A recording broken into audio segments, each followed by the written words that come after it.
ಸರ್ಕಾರದ ವೈಜ್ಞಾನಿಕ ಮತ್ತು ಕೈಗಾರಿಕಾ ಸಂಶೋಧನಾ ಮಂಡಳಿ ವಿಶೇಷ ಪರಿಕ್ರಮ ಒಂದು ವಾರ ಒಂದು ಪ್ರಯೋಗಾಲಯದ ಆಹಾರ ಸಂಶೋಧನೆಯ ಸಂಭ್ರಮೋತ್ಸವದ ಉದ್ಘಾಟನಾ ಸಮಾರಂಭಕ್ಕೆ ಕೇಂದ್ರೀಯ ಆಹಾರ ತಾಂತ್ರಿಕ ಸಂಶೋಧನಾಲಯದ ವತಿಯಿಂದ ತಮ್ಮೆಲ್ಲರಿಗೂ ಆತ್ಮೀಯ ಸ್ವಾಗತ. सभी को नमस्कार. एक सप्ताह एक प्रयोगशाला खाद्य अनुसंधान महोत्सव के उद्घाटन समारोह में आप सभी का हार्दिक स्वागत है. Warm greetings. A very good morning to one and all present here. Central Food Technological Research Institute extends a very warm welcome to all the honorable guests, respected directors from CFTRI, heads of departments, senior scientists and staff, retirees, CFTRI alumni, press and media, and students who have gathered here, and also who have joined us on virtual platform for this inaugural function of 1 week, 1 lab campaign with a tagline, Celebrating Food Research, organized under the initiative of Council of Scientific and Industrial Research, CSIR. ನಮ್ಮ ಮೈಸೂರು ನಮ್ಮ ಹೆಮ್ಮೆ.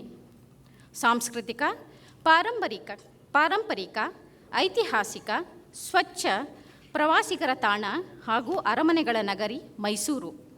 ಮೈಸೂರು ಎಂದ ಒಡನೆಯೇ ನಮ್ಮೆಲ್ಲರ ಮನದಲ್ಲಿ ಮೊದಲಿಗೆ ಉಳಿಯುವುದು ಮೈಸೂರು ಅರಮನೆ ಮತ್ತು ಅರಸರು. ಈ ಶುಭ ದಿನದಂದು ನಮ್ಮ ಮೈಸೂರು ಸಂಸ್ಥಾನದ 27ನೇ ಮುಖ್ಯಸ್ಥರು, ರಾಜರ ವಂಶಸ್ಥರಾದ ಮಹಾಮಾನ್ಯ ಶ್ರೀ ಯದುವೀರ್ ಕೃಷ್ಣದತ್ತ ಚಾಮರಾಜ ಒಡೆಯರ್ರವರು ಮುಖ್ಯ ಅತಿಥಿಗಳಾಗಿ ಉಪಸ್ಥಿತರಿದ್ದಾರೆ.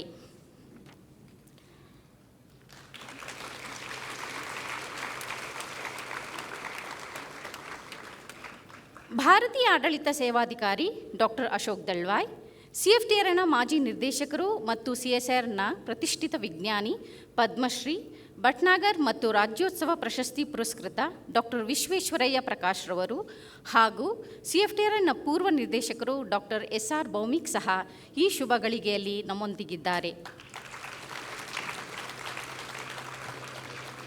ಇಂಥ ಮಹಾನ್ ಗಣ್ಯರು ಈ ಕಾರ್ಯಕ್ರಮಕ್ಕೆ ಆಗಮಿಸಿರುವುದು ನಮ್ಮ ಭಾಗ್ಯ.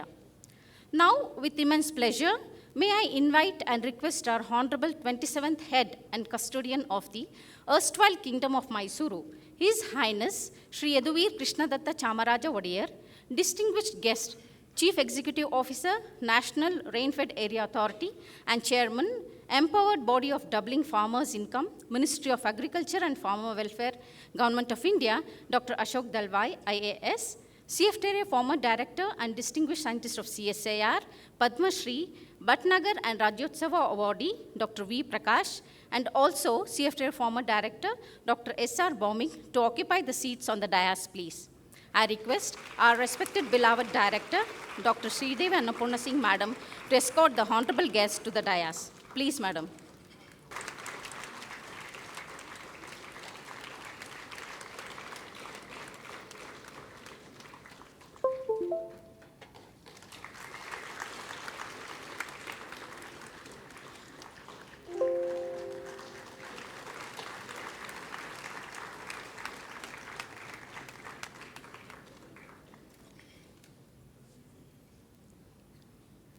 Thank you, sirs and madam. Mysuru ಸಂಸ್ಥಾನದ 10ನೇ ಮಹಾರಾಜರಾದ ಶ್ರೀ ಚಾಮರಾಜೇಂದ್ರ ಒಡೆಯರ್ ಆಳ್ವಿಕೆಯಲ್ಲಿ ಆಸ್ಥಾನದ ಕವಿ ಶ್ರೀ ಬಸವಪ್ಪ ಶಾಸ್ತ್ರಿಯವರು 1881ರಲ್ಲಿ ಕಾಯೋ ಶ್ರೀ ಗೌರಿ ಹಾಡನ್ನು ರಚಿಸಿದರು. ಈ ಹಾಡು ಶಕ್ತಿ ಸ್ವರೂಪಿಯಾದ ಶ್ರೀ ಚಾಮುಂಡೇಶ್ವರಿ ದೇವಿಗೆ ರಕ್ಷೆಯ ಕೋರಿಕೆ. ಈ ಹಾಡು ಮೈಸೂರು ಸಾಮ್ರಾಜ್ಯದ ನಾಡಗೀತೆಯಾಗಿತ್ತು. ಇಂದಿಗೂ ಕೂಡ ವಿಶೇಷ ಸಂದರ್ಭಗಳಲ್ಲಿ ಈ ಹಾಡನ್ನು ಹಾಡಲಾಗುತ್ತದೆ. ಕಾಯೋ Shri Gauri, the song was the state anthem of Kingdom of Mysuru under Odayar dynasty. Under the rule of 10th Maharaja, Sri Chamarajendra Odayar, the song was penned and composed by the court poet Sri Basavappa Shastri. Let's invoke the blessings and grace of the Almighty. Now I would like to invite Srimati Vasanta, Dr. Purnima Priyadarshini, and Srimati Jyoti S. for the invocation. I request everyone to please stand for the invocation.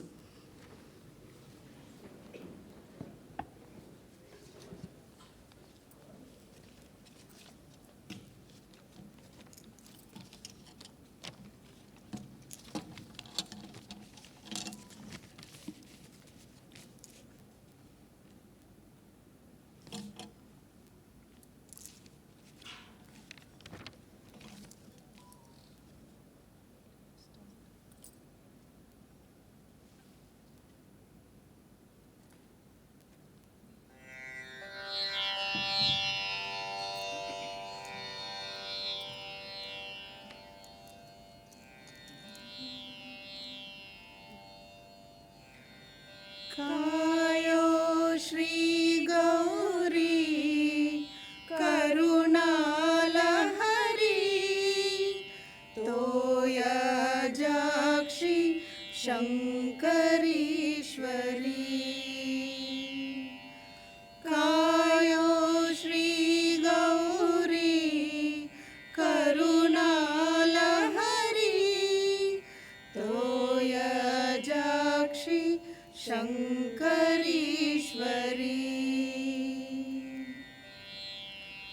वैमानिक भामार्चित कोमलकरपादे वैमानिक भामार्चित कोमलकरपादे श्रीमान्वित भूमास्पदे कामित फलदे श्रीमान्वित भूमास्पदे कामित फलदे कायो Shri Gauri Karunalahari तोयजाक्षी शङ्करीश्वरी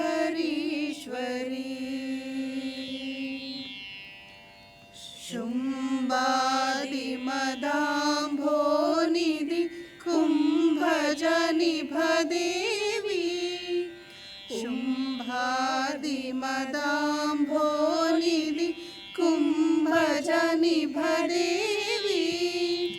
जम्भाहित सम्भाविते Shambhavi शुभवे जम्बाहित सम्भाविते Shambhavi शुभवे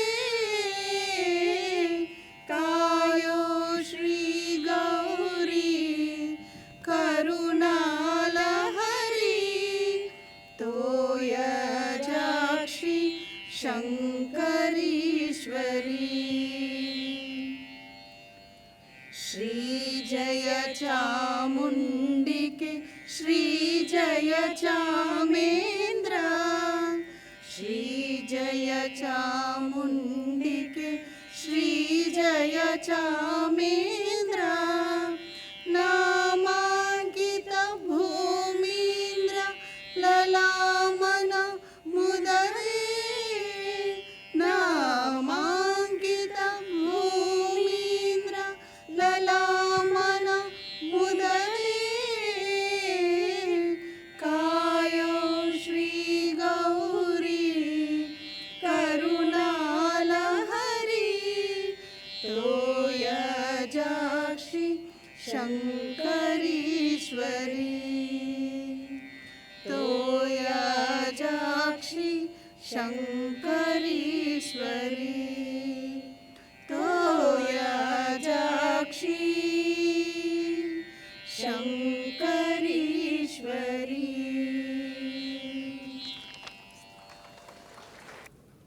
Nothing can be more reassuring and heartwarming than affectionate words of welcome.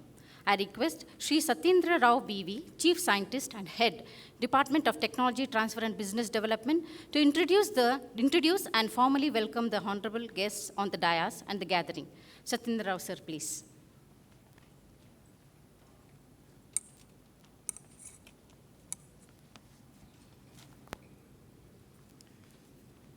Very good morning. Shubhodaya. We have taken the blessings of Tai Chamundeshwari. Today is a very auspicious day.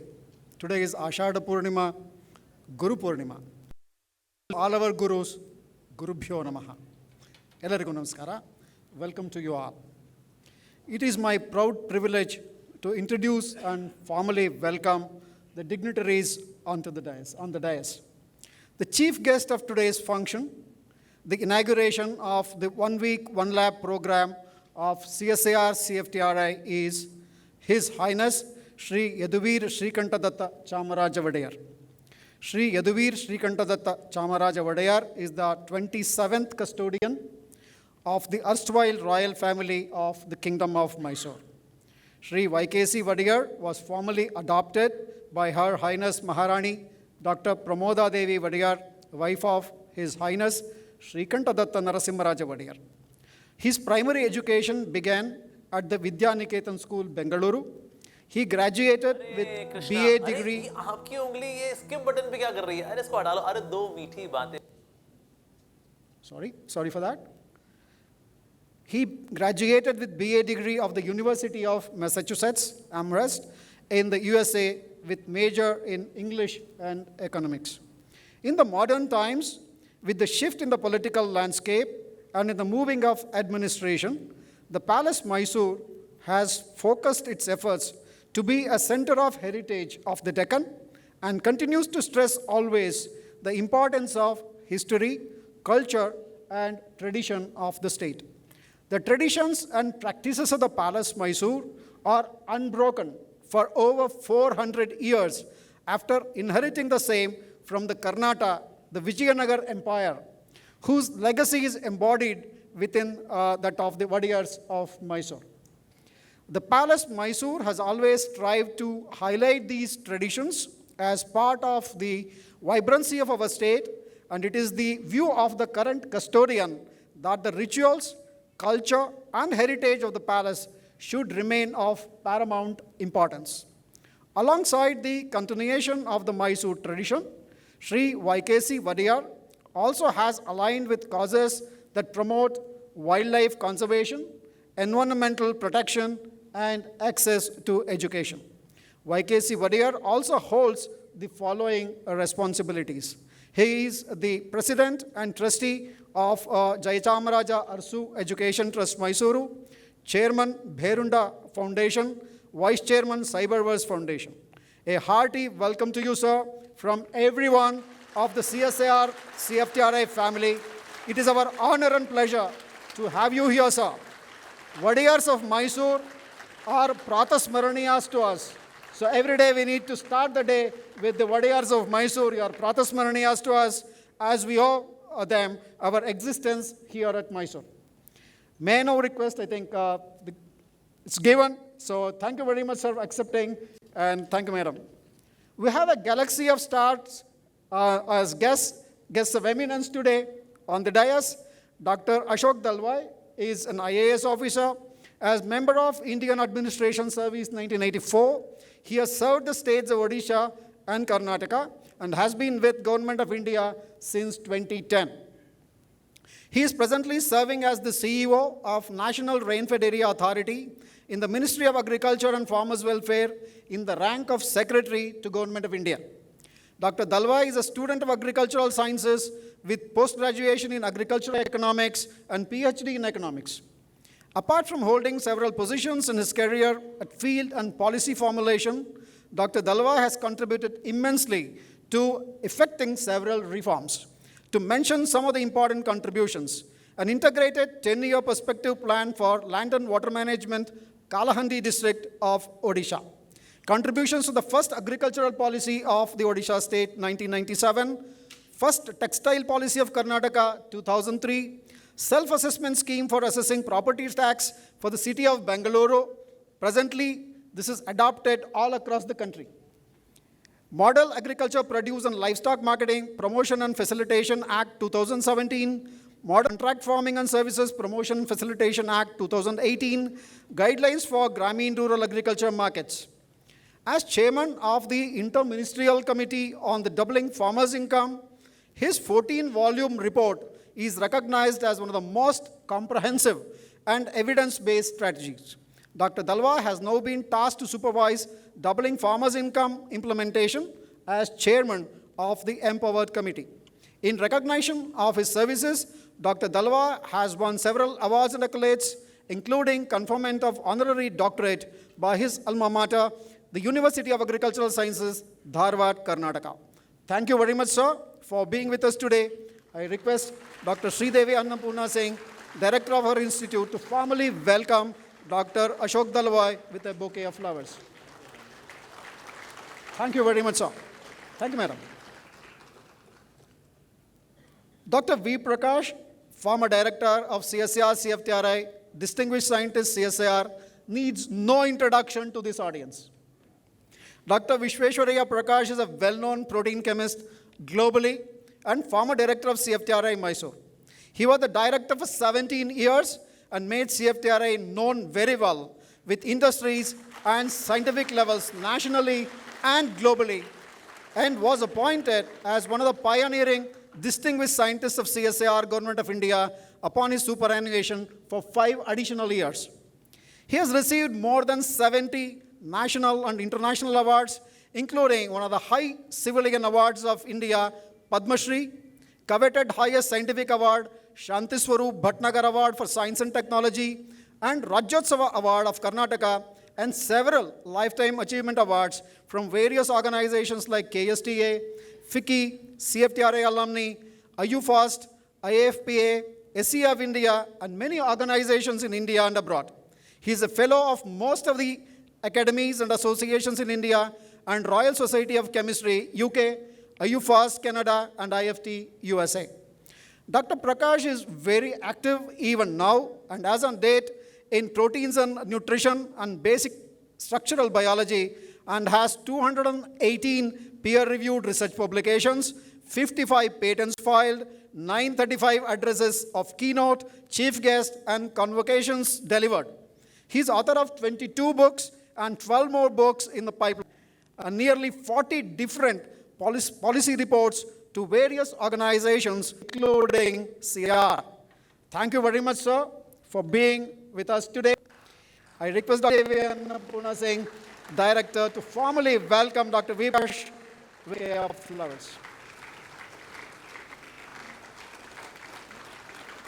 Thank you, sir. It's our honor. Thank you, madam.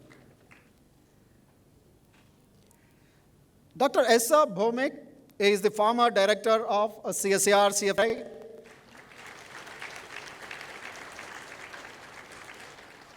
Dr. S.R. Bhomik has held important positions in the food industry and academia in the USA.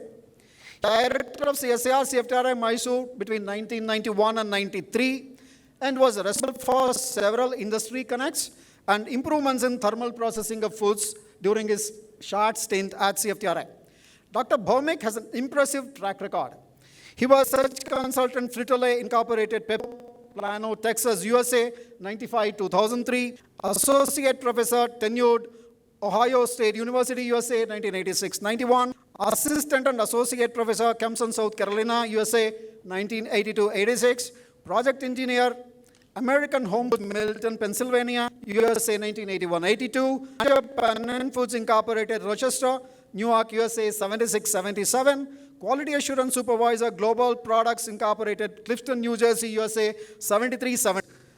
Thank you very much, sir, for accepting our invitation and being for the inauguration of Week 1 Lab program of CSIR-CFTRI.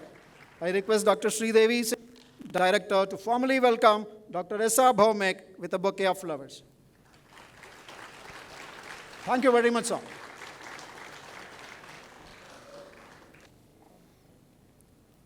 Thank you. A few words about our director, very few. Annapurna, our present director, also needs no introduction. Director Madam is an accomplished food technologist and effective researcher. She has taken over as Director CSIR-CFTRI in January 21. After passing out from CSIR with MSc Food Technology in 1988, Dr. worked with Kisan Products Limited, Bengaluru for a short stint before returning to the alma mater.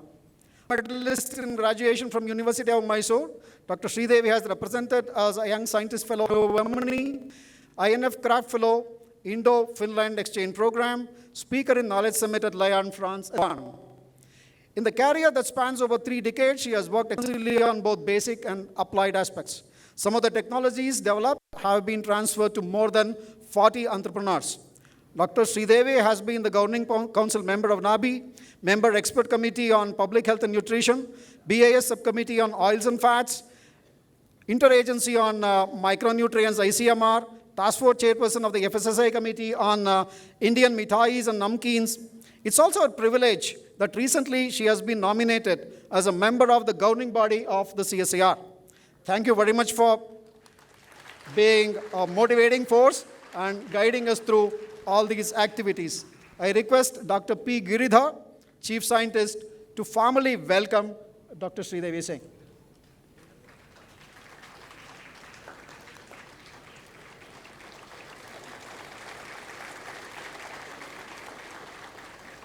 Thank you, Madam. Thank you, Girida.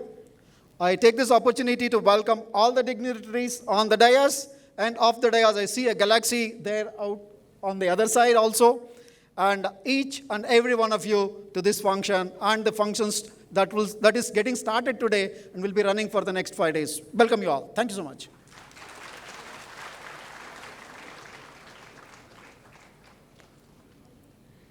Thank you, sir, for introducing and welcoming the honorable guests and dignitaries. Light is the symbol of knowledge, brightness, and prosperity. It is a positive force, divinity of life, and shows the right direction. Now, may I request His Highness and the honorable guest to light the lamp to mark the inauguration of the 1 week, 1 lab campaign. Sirs and Madam, please.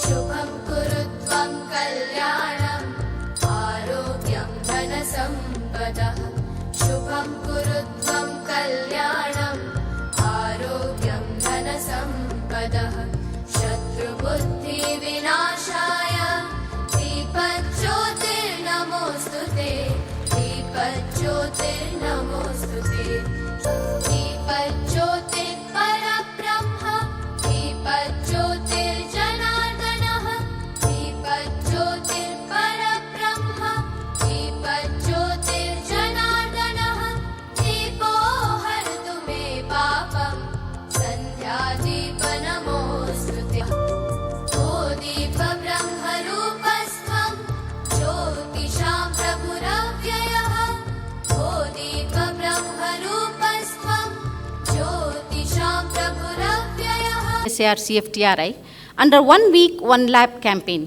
May I request our respected Madam Director to brief about 1 week, 1 lab program. Madam, please.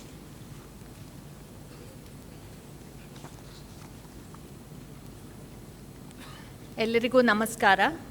यहाँ उपस्थित सभी को मेरा नमस्कार. Chief guest of today, His Highness Shri Yaduvir Krishnadatta Chamaraja Vadiyar, the 27th head and custodian of the erstwhile Kingdom of Mysore. Guests of eminence, Dr. Ashok Dalwai, CEO, National Rain-Fed Area Authority and Chairman Empowered Body for Doubling Farmers' Income, Ministry of Agriculture and Farmers' Welfare, Government of India. Dr. V. Prakash, former Director CSIR-CFTRI and Distinguished Scientist CSIR. Dr. S.R. Baumik, former Director CSIR-CFTRI. All the directors of other CSIR labs who have joined online, colleagues, both online and offline, invitees, retirees, students, press and media, ladies and gentlemen. The 1 week, 1 lab campaign is a very ambitious initiative by the Government of India. CSIR encompasses 37 laboratories under the Council of Scientific and Industrial Research, that is CSIR, across the nation to actively engage with the public. Its purpose extends beyond showcasing the innovative technologies. In fact, it aims to ignite the minds of young innovators, students, startups, academia, and industry professionals, encouraging to explore the vast potential of deep tech ventures. This initiative was launched by our Honorable Minister, Science and Technology, and Government of India and Vice President CSIR, Dr. Jitendra Singh Ji, at the Curtain Raiser program held in New Delhi on 6 January 2023 under the guidance of our Honorable Prime Minister, who is also the President of CSIR Society. On 26 September 2022, that is the CSIR Foundation Day, our Minister had emphasized that each of the 37 CSIR labs is unique and specializes in many diverse areas, from genome to geology, food to fuel, minerals to materials, and so on. And to showcase and propagate such diversity across society, the Minister announced the idea of this 1 week, 1 lab to be a nationwide theme-based campaign that would showcase the technological breakthroughs and innovation of each of the CSIR labs. The purpose of the campaign would be to identify the needs of regions, industry connect, to provide desired scientific solutions, to develop collaborations with states and industry for deployment and commercialization of the technologies, to identify the potential industry for the co-development of technology and products, to create networks of government, academia, and industry for faster delivery and deployment, and to motivate youngsters and budding entrepreneurs to create startups. By that, we hope that the 1 week, 1 lab campaign will offer opportunities to each one of the labs to showcase the work being done so that the country can avail of it and the stakeholders learn about it. Coming to the Central Food Technological Research Institute, CSIR-CFTRI, it has been and continues to be one of the prime institutions under the umbrella of CSIR, which comes under the Ministry of Science and Technology, Government of India. It has been on the forefront of food science and technology for over 7 decades now, driving innovation and progress in the field. It was established in 1950 and is headquartered in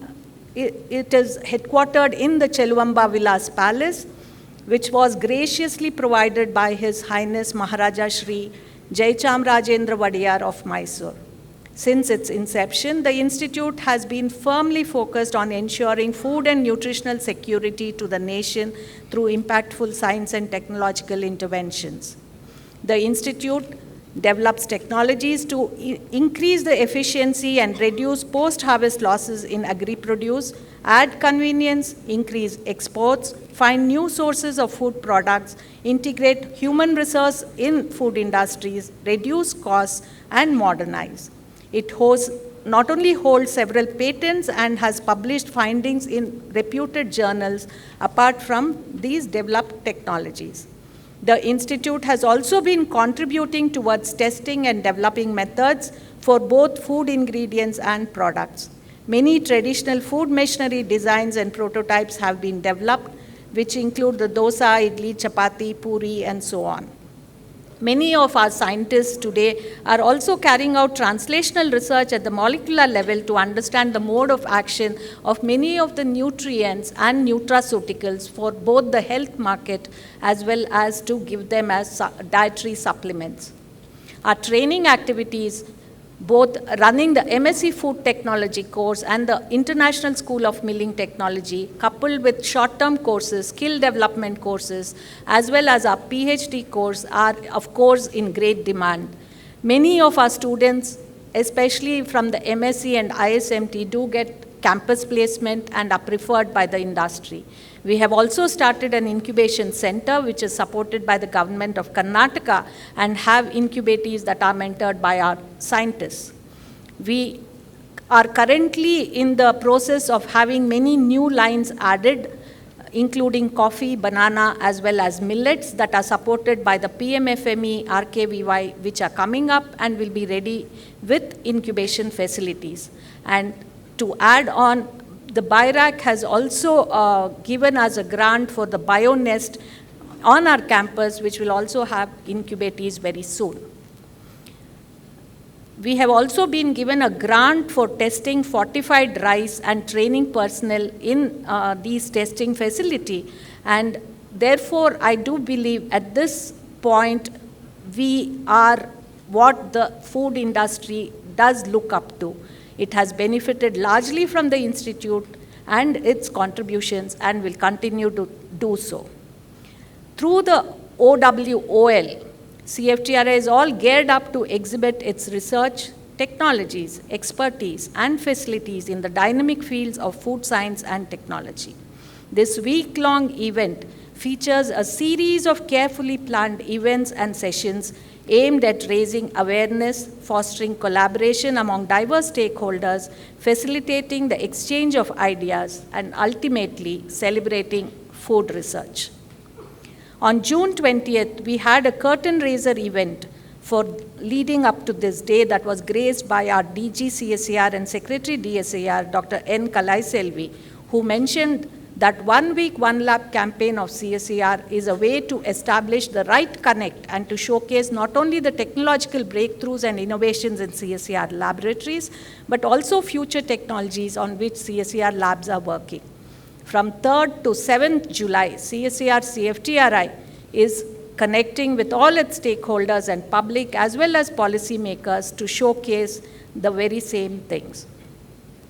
Just now, the event was impeccably inaugurated by our chief guest, His Highness Sri Yaduvir Krishnadatta Chamaraja Vadiyar, the 27th head and custodian of the erstwhile Kingdom of Mysuru, along with a constellation of eminent intellectuals who have made immense contributions to our country. Indeed, CSIR-CFTRI is fortunate to be in Mysore due to the generosity of the royal family, and we thank them for this.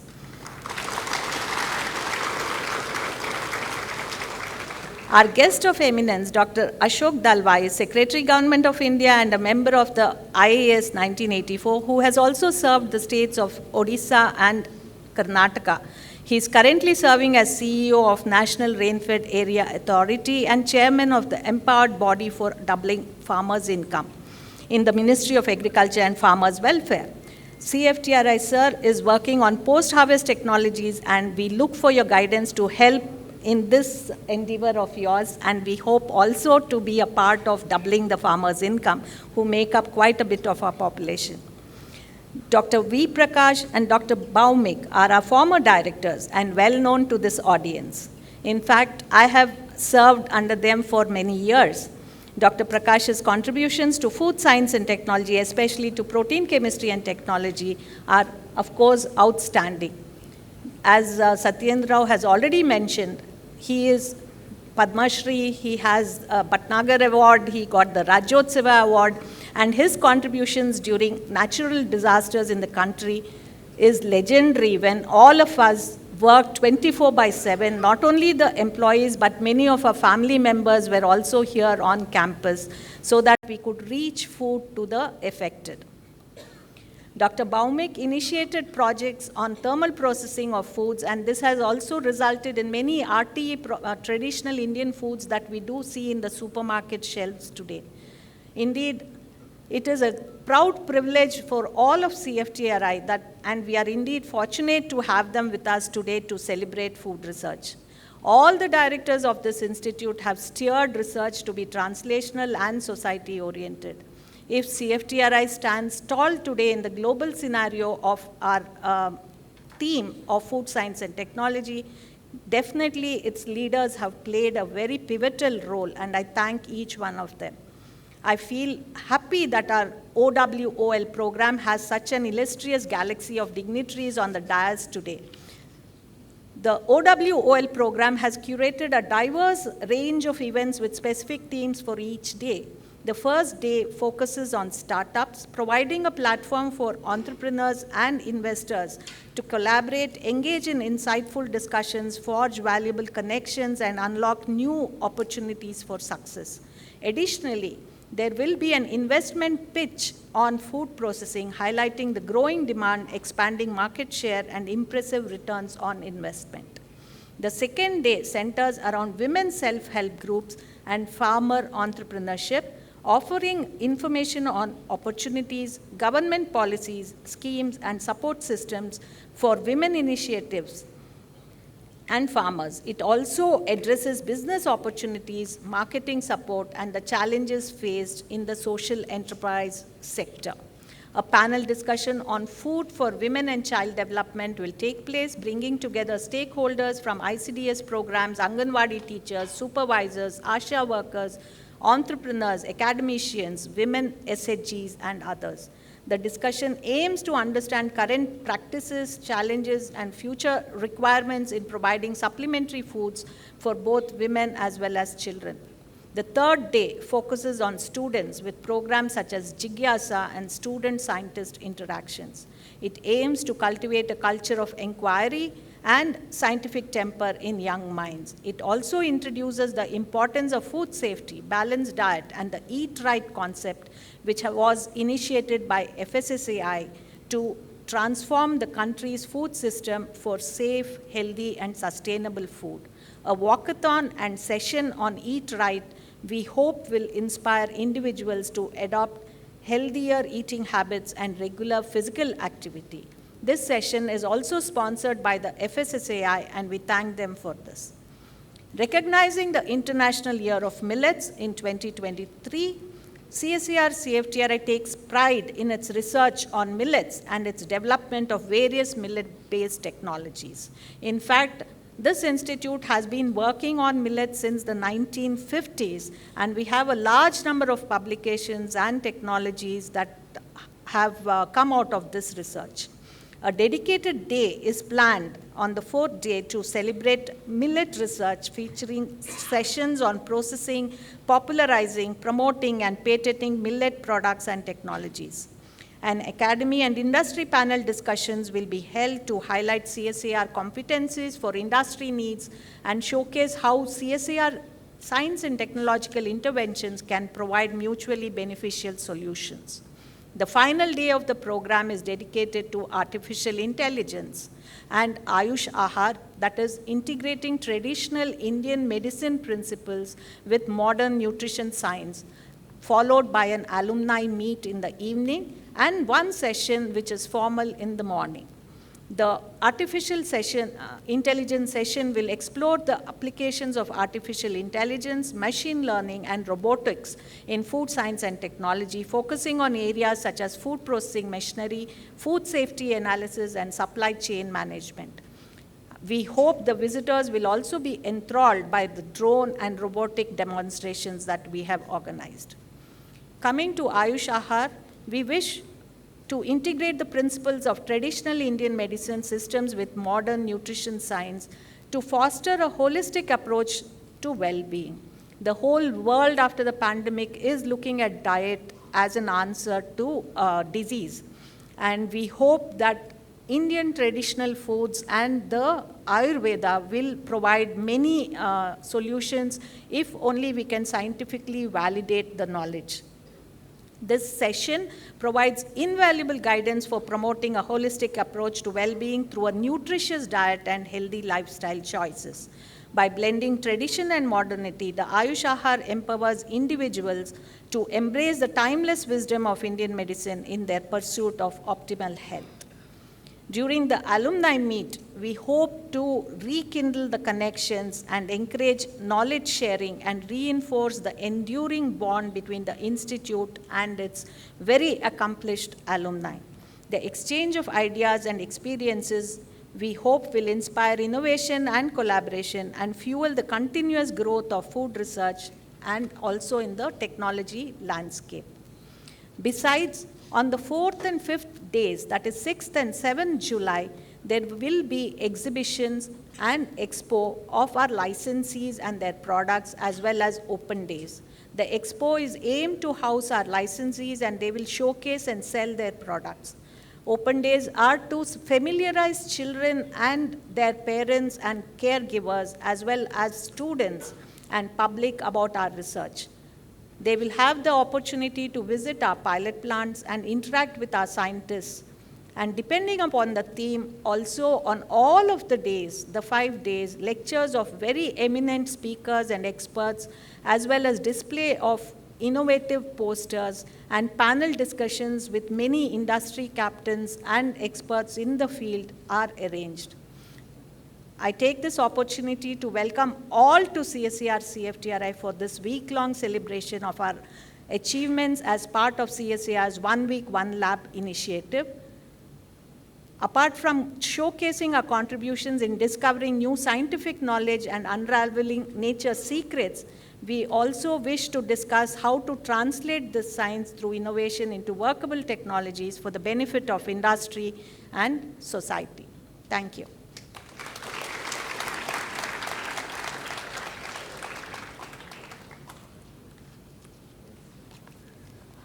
Thank you, Madam, for briefing about 1 Week, 1 Lab program.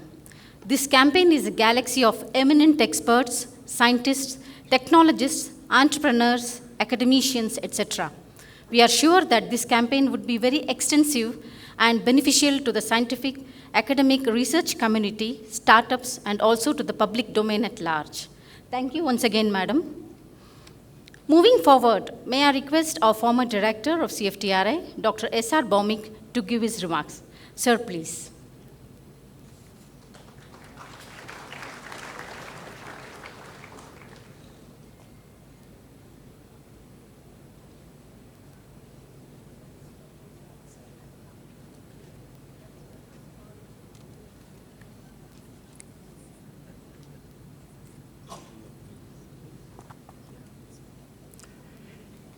Namaskara, Namaste, and good morning.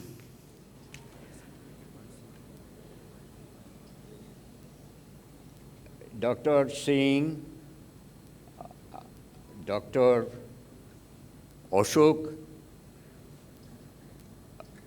ji, and His Highness Sri Yaduvir Krishnadatta Chamaraja Wadiyar, Dr. V. Prakash, all dignitaries, my former colleagues, current scientists, technologists, technicians, administrative service persons, everybody gathering here, a very good morning and a very good thank you for having me with you. I certainly am grateful to Dr. Singh inviting me to participate in this excellent program.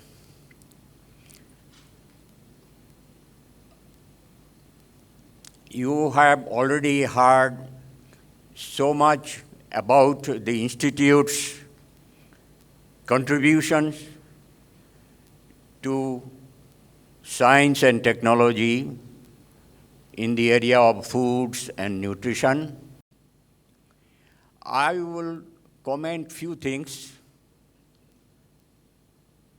I remember when I was a college student that CFTRI got the international award offered by IFT, Institute of Food Technologies in USA, for developing the technology, the Amul spray, baby food. This was wonderful. And I am sure most of us who are attending here have tasted the Amul baby food. So this is a landmark contribution during those days. Besides, there have been many contributions from this institute in providing technologies, developing innovative food products which have been transferred to food industry. Some of the processed food industries have developed and flourished with these technologies. Besides, CFTRI contribution in food protection from infestation and pest control has served a great deal in protecting our food crops. CFTRI initiated so many other programs, including power milling technology and developing machineries for food companies. For example, how to produce large-scale dosa, idli, etc. And I want to mention that another big contribution of the Institute was developing manpower resources. Since inception of the Institute, our predecessors thought deeply about how to develop skills and knowledge and prepare scientists. So they started education program. And some of the products for that program are here. And abroad. I will mention about abroad because I have been in USA for more than 45 years, mostly in the food business, in the academia, as well as food industry. So I came across many CFTRI alumni, and they all are very proud of the institute. They are very proud. They had excellent education here. Another program CFTRI had, I want to mention, was also outreaching program. CFTRI had instituted United Nations University chapter here in the institute. The idea was to train scientists from many developing and underdeveloped nations. In those days, in early 60s, the food science and technology development was in very fast pace in Western countries, including United States. So many people used to go, take training, their country used to sponsor them, but many of them did not return to their country because they settled in USA. They found better life. So United Nations thought, perhaps we should identify a unique, highly specialized and excellent university in India who will provide the training and will sponsor them. And that's the history of starting United Nations University. I want to give two examples. When I was serving at Ohio State, one of my PhD students came from South Korea. Now, you know, South Korea is a technologically very developed country now in Asia. So he told me, sir, our department head started food science and technology, and he was trained in CFTRI. He had a master's degree from CFTRI. And once I was in my office, and some people told me, sir, one minister from Ghana is visiting our institute. He would like to very much meet you. I said, I wonder, I am not a political person. Why a politician and minister is coming here? But to my surprise, he introduced himself. Sir, I am a former student of CFTRI. So these are some of the great examples of this institute. And I am very proud to be a part of this institute, although time was short, but I still cherish the memory here, the cooperation of my so many great friends, colleagues, scientists. And I'm sure this institute is still continuing, providing technologies, helping nutrition for the women, for the mass, and providing technology transfer and technical assistance to the food industry. I came to know by talking to few scientists here that there are ample opportunities now to focus and develop certain technologies to produce products which are still imported from abroad. For example, dry yeast for the baking industry. And I found that work is going on here in this area. This is really timely taken up project because we lose a lot of foreign exchange by importing that food ingredient. So these are some of the examples, that there are a lot of opportunities. I want to keep my comments very short. I will be around here, and I would love to meet each and everyone. If you may have queries, any questions, I will be happy to share with you. Again, I wish all the success for a grand celebration of this conference for the 5 days around here, and I will be around here. Thank you very much.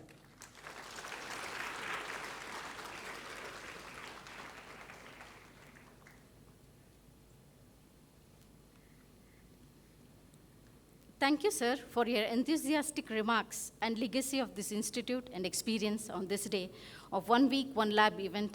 And surely we would be grateful and pleased to have your presence in the next ongoing sessions also, sir. Thank you once again, sir. May I request our CFTR former director and distinguished scientist of CSIR, Padma Shri, Bhatnagar and Rajyotsava awardee, Dr. Vishweshwaraya Prakash, to address the gathering. Sir, please.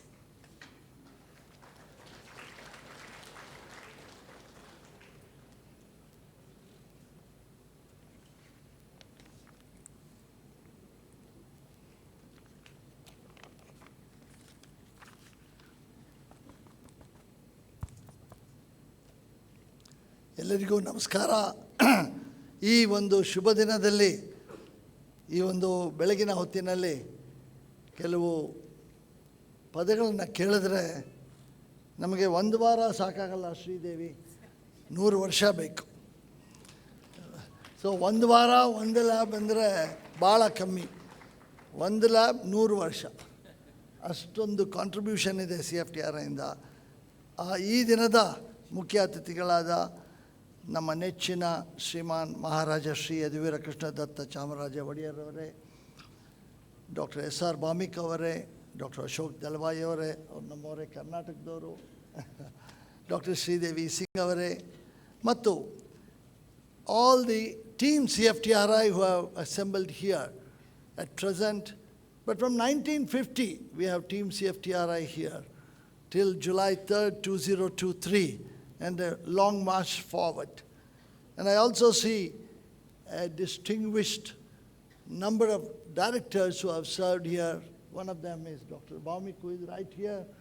And nothing can be better for the Cheluvamba mansion to have a lady director. So therefore, Sridevi fills in that.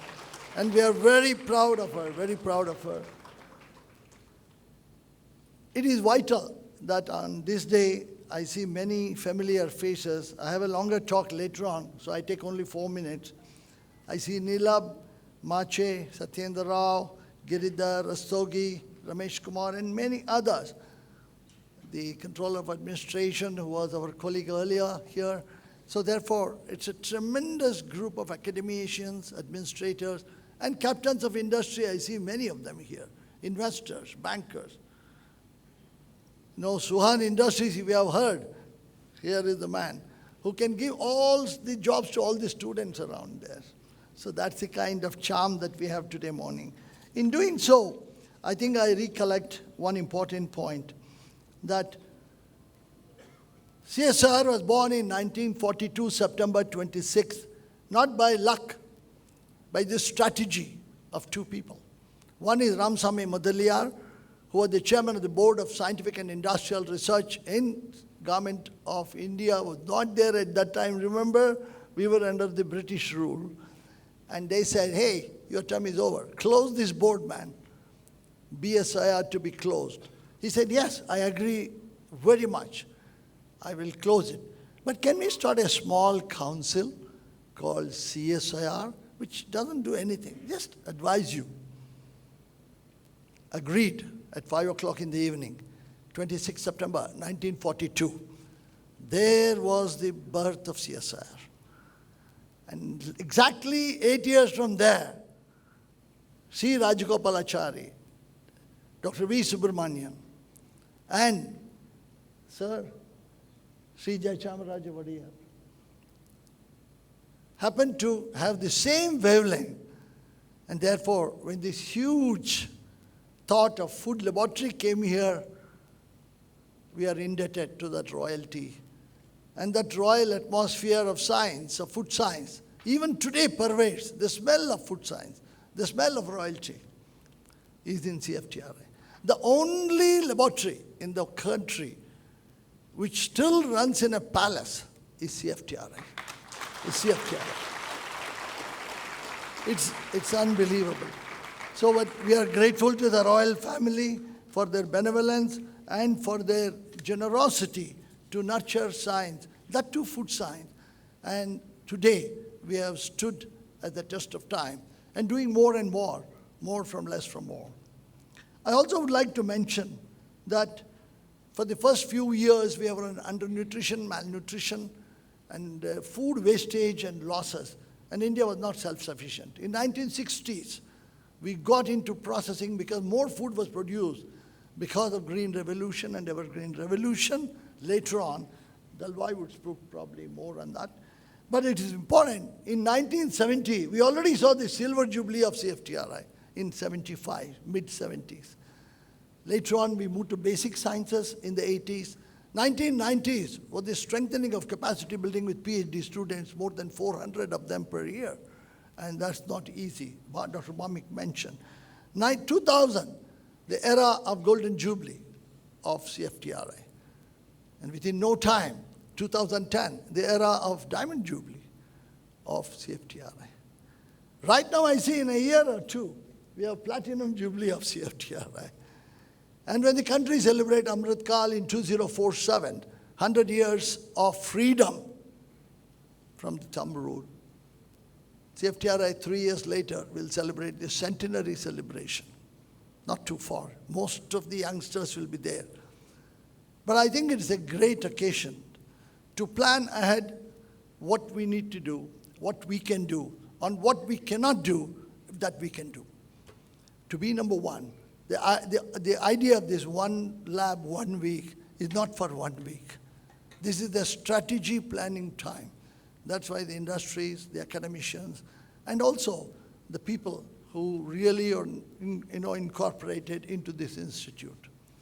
Lastly, I would like to mention that in this episode of the entire CFTRI's birth on the 21st of October 1950, what you see in the main building, many of you might not have observed. There are 2 inauguration stones in CFTRI building. No building in anywhere you will find 2 inauguration stones. One informally inaugurated by C. Rajagopalachari, much ahead before it was formally inaugurated by Pandit Jawaharlal Nehru. The reason is when the benevolence of the royal family came in, you can't delay. You have to say thank you and take it. And then you develop it into an institute in 6 months with the 9 planets that came from Indian Institute of Science. And most of them are not here. And they created a laboratory so that when Pandit Jawaharlal Nehru came in, he could at least see a few products. So strategy was very different.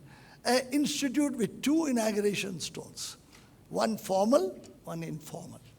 I think the informality is the one that generates the science. That informal thinking and unusual thinking, out-of-box thinking, is still pervading. And therefore, when we look at the 30 years of CFTRI volume, you look at 50 years of CFTRI academic volume, and you look at 60 years of academic volume of CFTRI, it speaks a lot. But I'm looking forward for the 75 years of academic volume of what CFTRI has done to this nation, and it's amazing. I would like to wind up by telling that it's all important.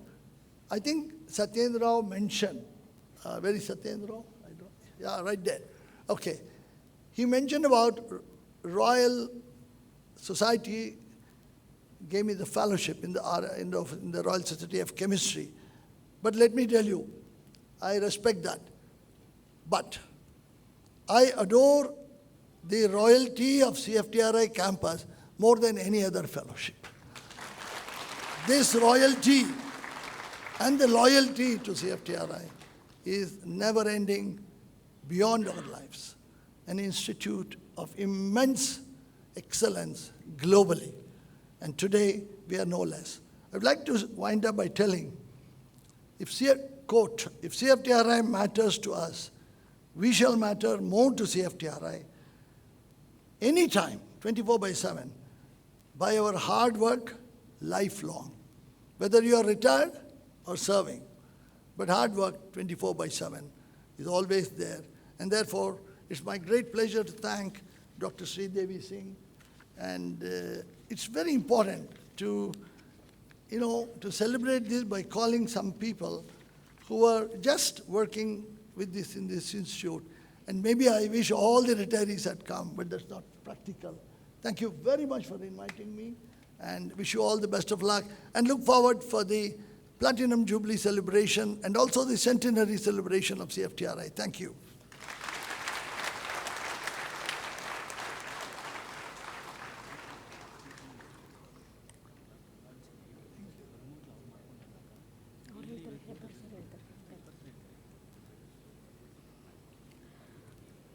Thank you, sir, for a stimulating, inspiring, and motivational speech on this 1 week, 1 lab campaign. We will be hearing a detailed talk from sir in the next part of today's session. Once again, thank you, sir.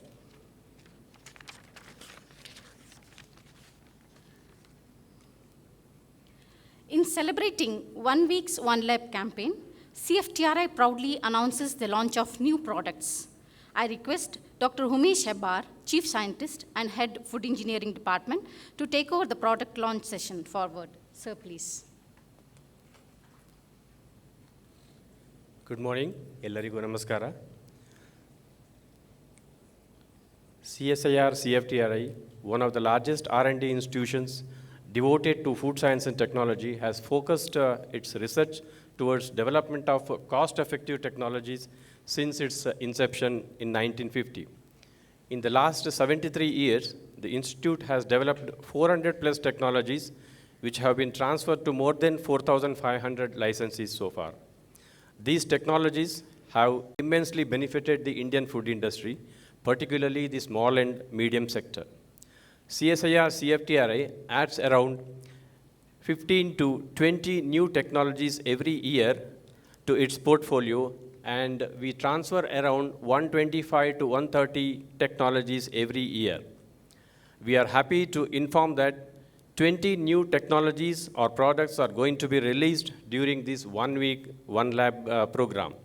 Today, we are releasing 4 new products, and it is our great honor great honor for us to have them released by the distinguished guest on the dais. The products that are going to be released today are barley seaweed-based anti-obese supplement named as C-Slim, freshener keeper paper, arabinoxylon from wheat bran, and baker's yeast. Obesity is one of the lifestyle diseases affecting large section of the population globally, including India. Market for anti-obese foods is getting propelled as many of the drugs used for the purpose are reporting to have side effects. Barley seaweed-based anti-obese supplement, C-Slim, developed by CSIR-CFTRI, is rich in many nutrients, including fucoxanthin. It is free from added preservatives and also heavy metals. And it can effectively work as anti-obesity supplement without any side effects. May I now request His Highness Shri Yaduvir Krishnadatta Chamaraja Vadeyar to kindly release the product C-Slim, and I request all other dignitaries to join.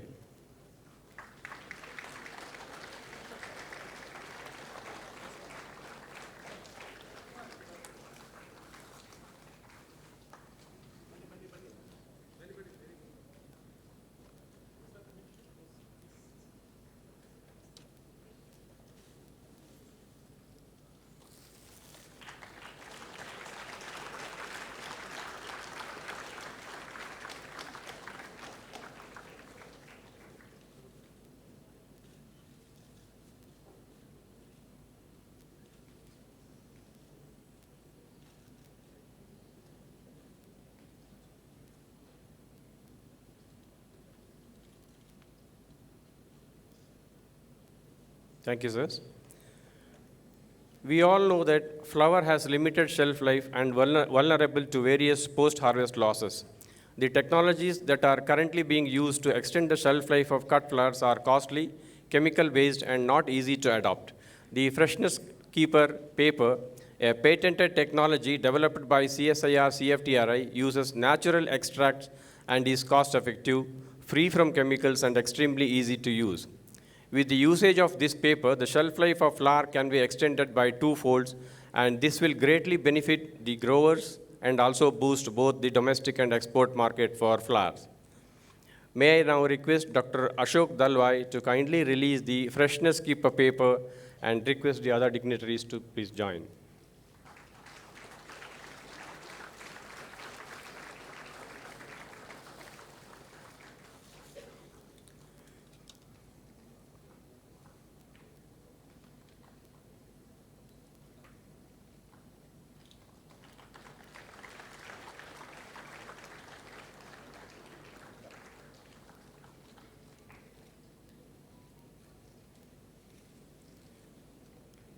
We would like to present the bouquet of flowers kept fresh by using the freshness keeper paper developed by CSIR-CFTRI.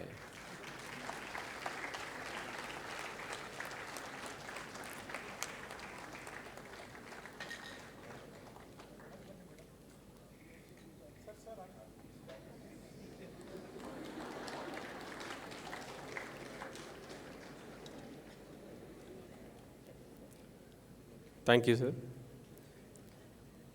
Arabinoxylon is one of the important dietary fibers found in cereal bran, and its human health benefits such as cholesterol lowering, blood sugar modifying, and immunity enhancing effects are well reported. CSIR-CFTRI has developed a cost-effective, greener technology for the extraction of soluble and insoluble fractions of arabinoxylon from wheat bran, which will help bakery, beverages, dairy, meat, and confectionery industries, besides helping in import substitution and value addition to agro-processing waste. May I now request Dr. V. Prakash to kindly release the arabinoxylon from wheat bran and request the other dignitaries to join.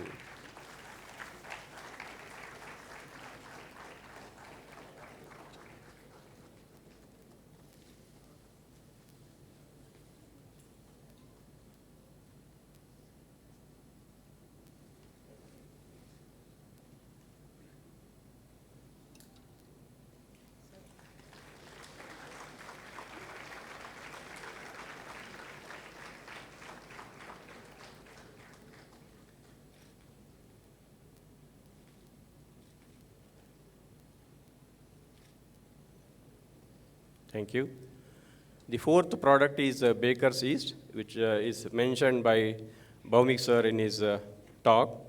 Baker's yeast is widely used for making bread and other bakery products, and the yeast is available in different forms suiting to the needs of the industry. Of late, the demand for baker's yeast has increased considerably in India, and CSIR-CFTRI has developed a cost-effective process for the production of very good quality baker's yeast, which will have good demand in bakery segment besides supporting import substitution. Now may I request Dr. S.R. Bhaumik to kindly release the baker's yeast and request other dignitaries to join.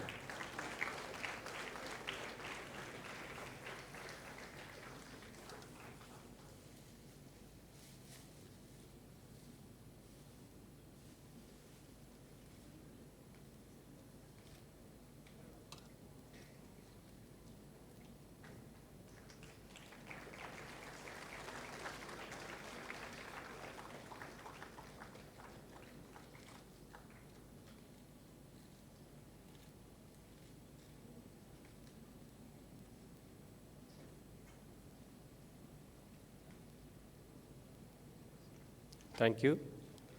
Hearty congratulations to the entire team involved in the development of these products, and we wholeheartedly thank all the dignitaries for doing the honors. Thank you very much.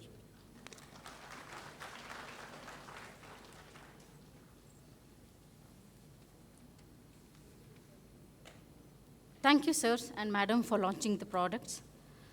Further, may I request Chief Executive Officer, National Rainfed Area Authority and Chairman, Empowered Body of Doubling Farmers' Income, Ministry of Agriculture and Farmer Welfare, Government of India, Dr. Ashok Dalwai, IAS, to give his remarks. Sir, please.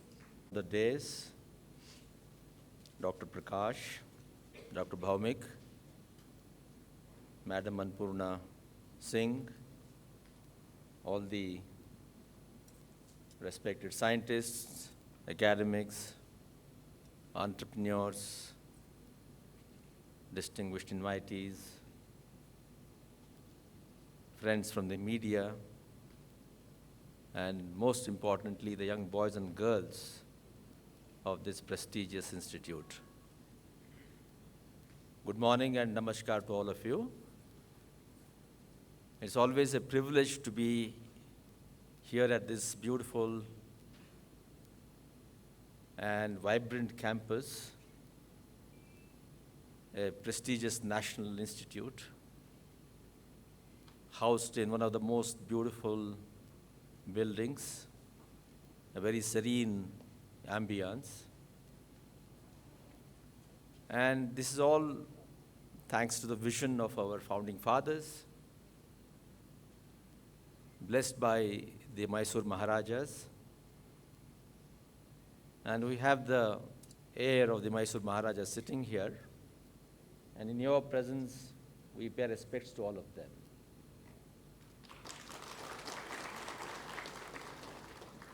Most of you sitting here know about the Mysuru Vadiyars. But those of you who have come from outside need to be told that even before India was an independent country, the most progressive reforms were initiated in this part of the country. We have had social reforms, economic reforms, planned growth of this old state of Karnataka.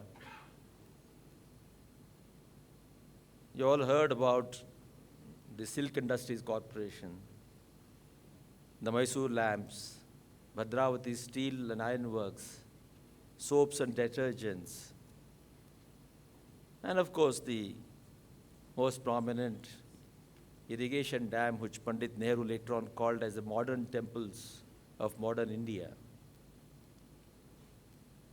That all these things before India initiated in 1947-51 came to be rolled out in the first decade of the 20th century go to show the pro-people, pro-poor, and progressive mindset of the rulers of those times. The purpose of setting this as a context is not just to praise, but to tell you all and remind all of us from this day that there is a close relationship between policies and entrepreneurship. All these enterprises that I recounted indicate the importance of promoting enterprise in this country, because enterprise is something that creates jobs. Jobs are related to incomes. Incomes are related to welfare. Welfare cannot be always dependent on the government doles. It becomes necessary, but the most dignified way of promoting welfare is to promote productive jobs. Human being is a rational animal, is a thinking animal, full of cognitive power. He lives by dignity. Even our Constitution talks about human dignity. Therefore, when we create jobs, create an ambience, an opportunity for promoting job, then we're actually promoting human dignity. That is the core of India's Constitution. Let me congratulate at the outset that CFTRI is rolling out more than 100 technologies every year. And that is the primary mandate of all the science and technology bodies of our country.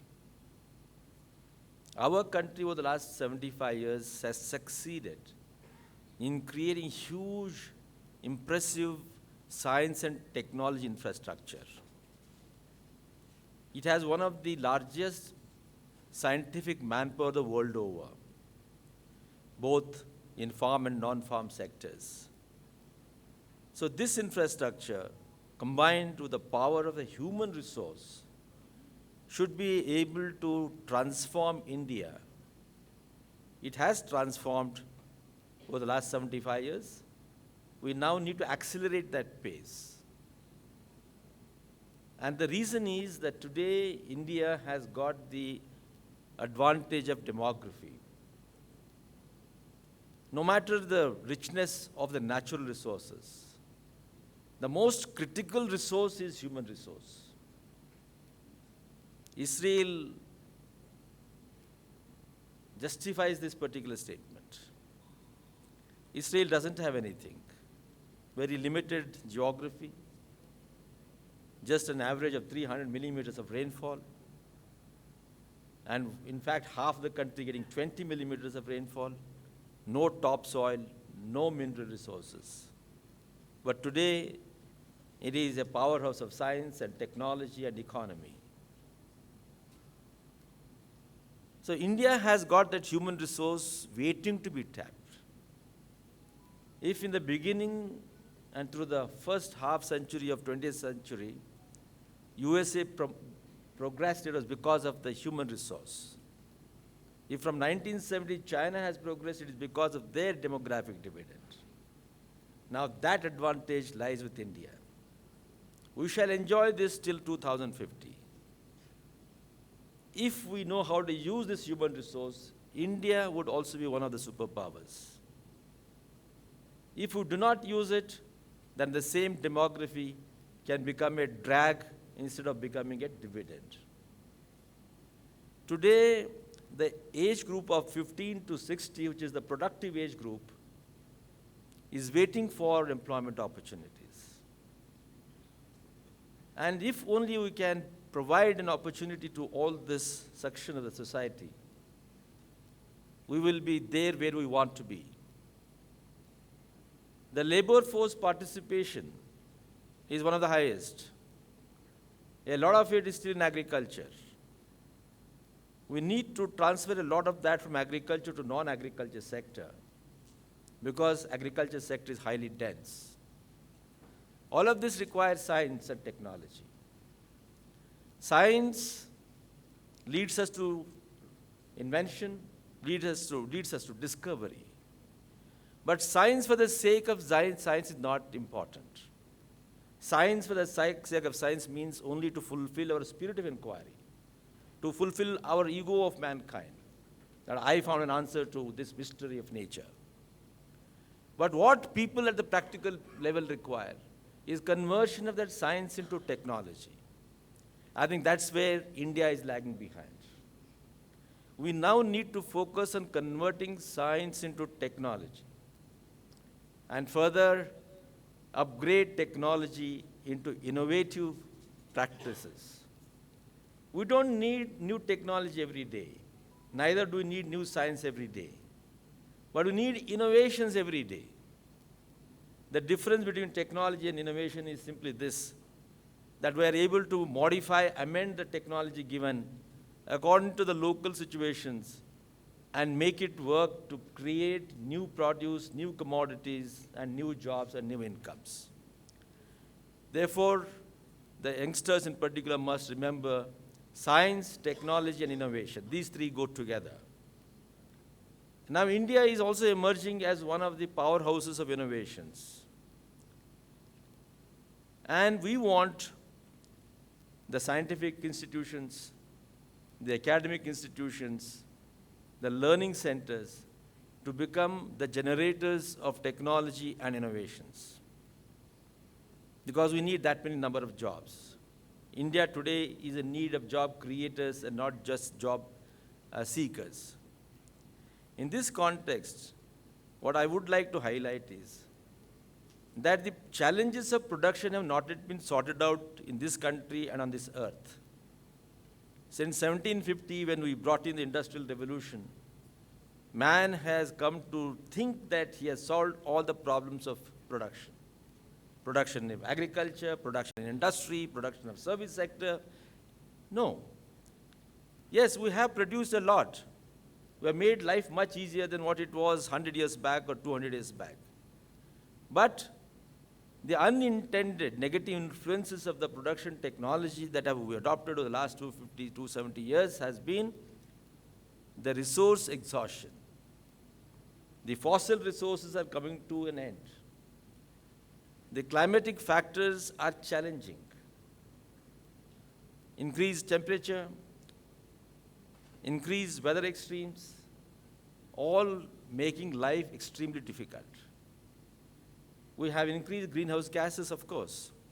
So what it means in simple terms, we have known how to produce, but we have not known how to produce without compromising nature and resources. This, therefore, is now calling for a new paradigm in production technology. And that new paradigm is to shift from fossil-based resources to bioresources. Because bioresources provide us a feedstock which can be used and reused. We can use it, regrow it, and reuse it. So that takes us to what is called a circular economy, a bioeconomy. Today, most of the advanced nations are focusing more on bioeconomy. They are focusing on circular economy. It is time for India, with such density of population and limited geography, to also focus entire science and technology on bioeconomy. A bioeconomy enables renewable forms of energy usage.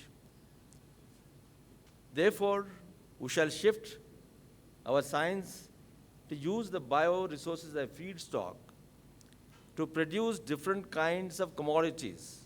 For example, composites to construct buildings. We shall have enzymes required not based on chemistry, but based on biochemistry. We shall have fuels not from fossil resources, but from bioresources like ethanol. So when you are going to focus on this, another thing that we should all remember is circular economy. A circular economy does not believe in use and throw. That has been the Western philosophy. I buy a shirt today, use it for 1 month or maximum 6 months and throw it. But today, in sync with the Indian old philosophy, we need to focus on producing goods which are long-lasting. That means I build a house not for 6 months or 1 year or 2 years, but for a lifetime, for hundreds of years, so that the resource usage becomes rational, economical. If we combine the power of circular economy with the bioeconomy, we would be answering a lot of challenges that humankind has begun to face and will increasingly face. After all, our population has increased from 1 billion at the turn of 20th century to 7.6 billion. We will reach 10 billion over the next 50 years. Does Earth have the capacity to carry this much of manpower? It can carry this manpower only when it can destroy nature. It does not leave any space for wildlife. It destroys the entire ecosystem. Without the ecosystem, we cannot have life of man on Earth.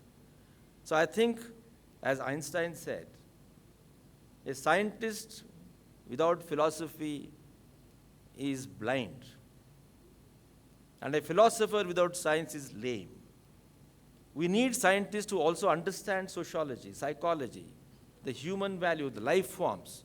So the entire philosophy of existence the scientist has to understand. Only then will he be able to give us that technology which is sustainable. And simultaneously, a philosopher can't sit in a cave and say, I don't need science.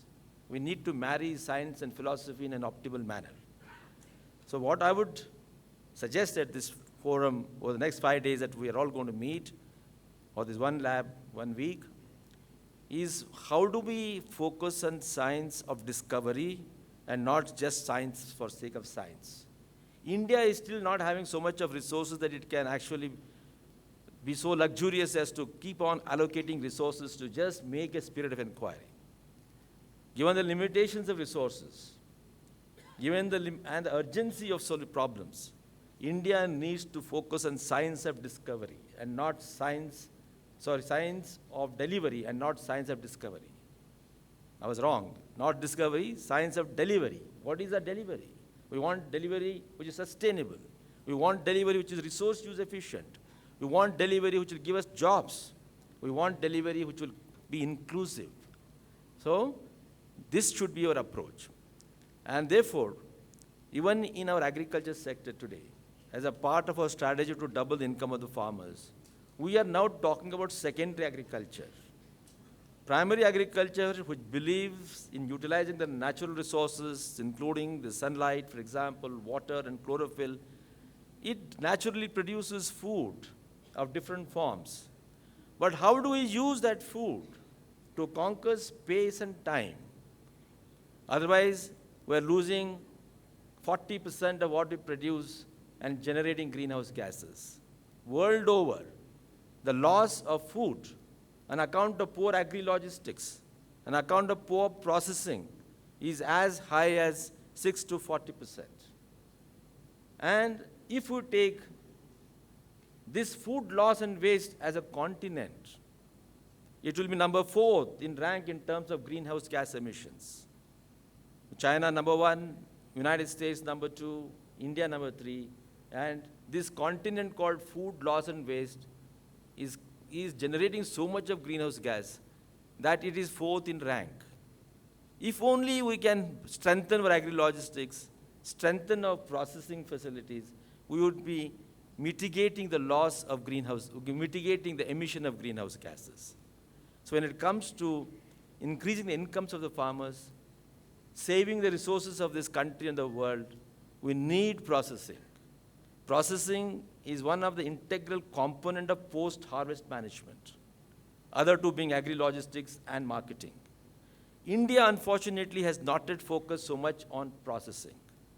So far as food processing is concerned, we are at around 9 to 11% of the total production, whereas even Southeast Asian countries have reached 30%. Western societies like USA have reached 70%. So we need to go faster and achieve higher ratios of processing, because processing increases the shelf life. It produces commodities in the farms that the people in the markets want. It will help us to reach out the far-range markets, not only within country, but outside the country. But if we want to practice bioeconomy, we need to go beyond food processing. Non-food processing is equally important, because we are not valuing the other parts of the agriculture sector, for example. We value grain, we value fruits, but we don't value the leaf and the stalks and the roots. We don't value the biomass.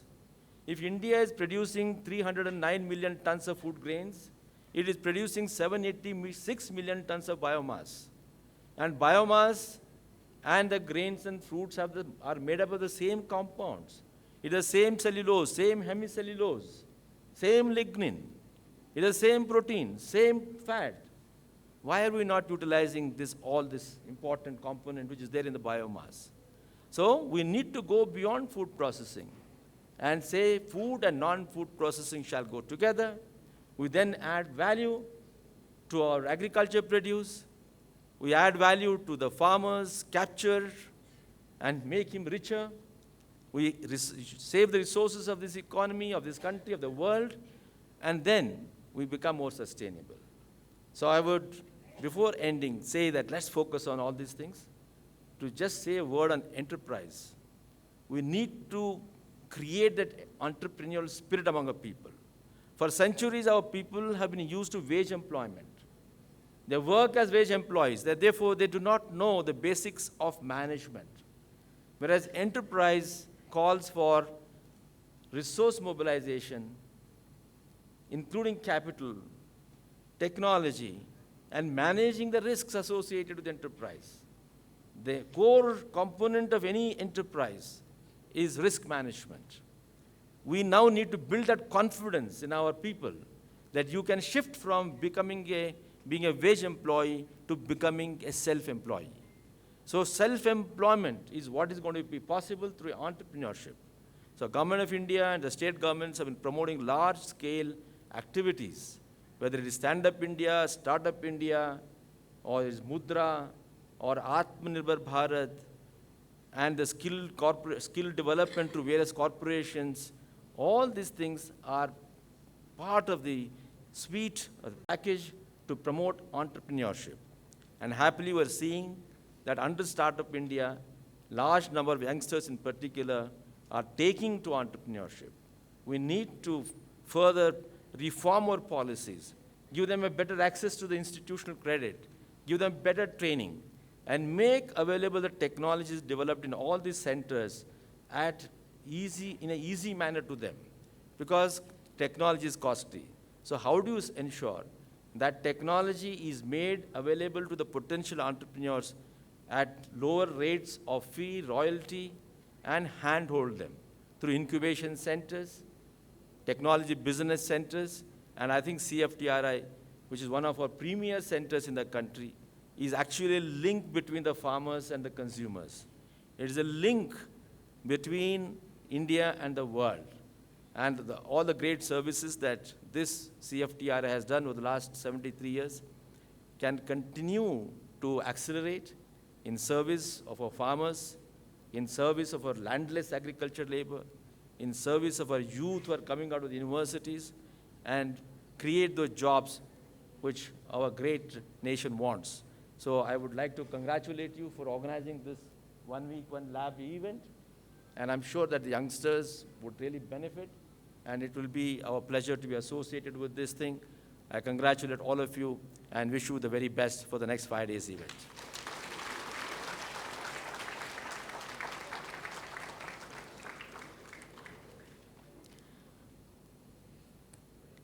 Thank you, sir, for expressing your gratitude to our Mysuru royal family and giving proactive, informative remarks from science and technology front and importance of circular economy and development of farmers and enterprises. Now moving on to the next session. It's time for the royal moment of this day to hear from the 27th head and custodian of the erstwhile kingdom of Mysore, His Highness Shri Yaduvir Krishnadatta Chamaraja Wadiyar. Sir, please.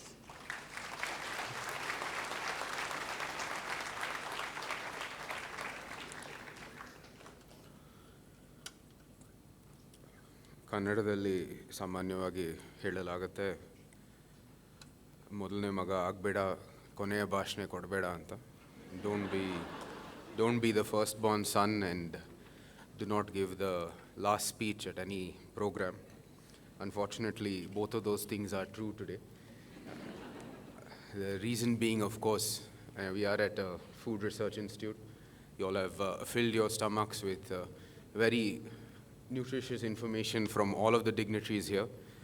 But in India, we always, world over, without dessert, we don't finish our food. And of course, a healthier alternative we can say is buttermilk or majige. So I'll try to keep it as short as that drink and finish off my speech here today. Dr. Sridevi Annapurna Singh, Dr. Ashok Dalwai, Dr. Visheshwaraya Prakash, Dr. S.R. Bhaumik, ladies and gentlemen and dignitaries of the dais, our friends from the media, students at CFTRI, a very good morning to all of you.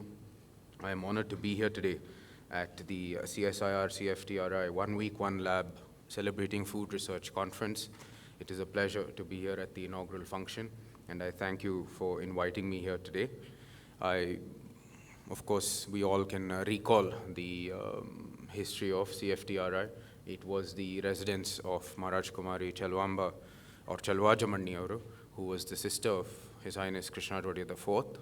Having no natural heirs, the property reverted back to the palace, and around the time after independence, from when India was transitioning from Dominion of India to the Republic of India, the seeds for what was going to become CFTRI were sown, and soon after it was dedicated to the nation, and the Prime Minister, Shri Jawaharlal Nehru, accepted it from His Highness Chamaraj Wadiyar on behalf of the nation. And since then, many of you have spoken about the donation or the contribution here. I think the contribution that CFTRI has given to the nation, and in being a sort of the institution of pride in Mysore, has far outgrown any such small act of giving this here.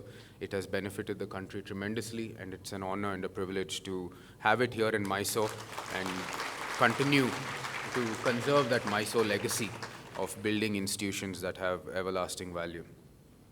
it's together with that, I think coming to CFTRI is sort of really getting into a time machine to really see what Mysore used to be. I always tell everyone, if you ever have the chance to come to CFTRI, you will be transported back in time many ways, because it is the one place which has retained that old Mysore charm. And I think thanks should go to the current director, former directors, and all the employees, and all of whom who have worked here at CFTRI in preserving that.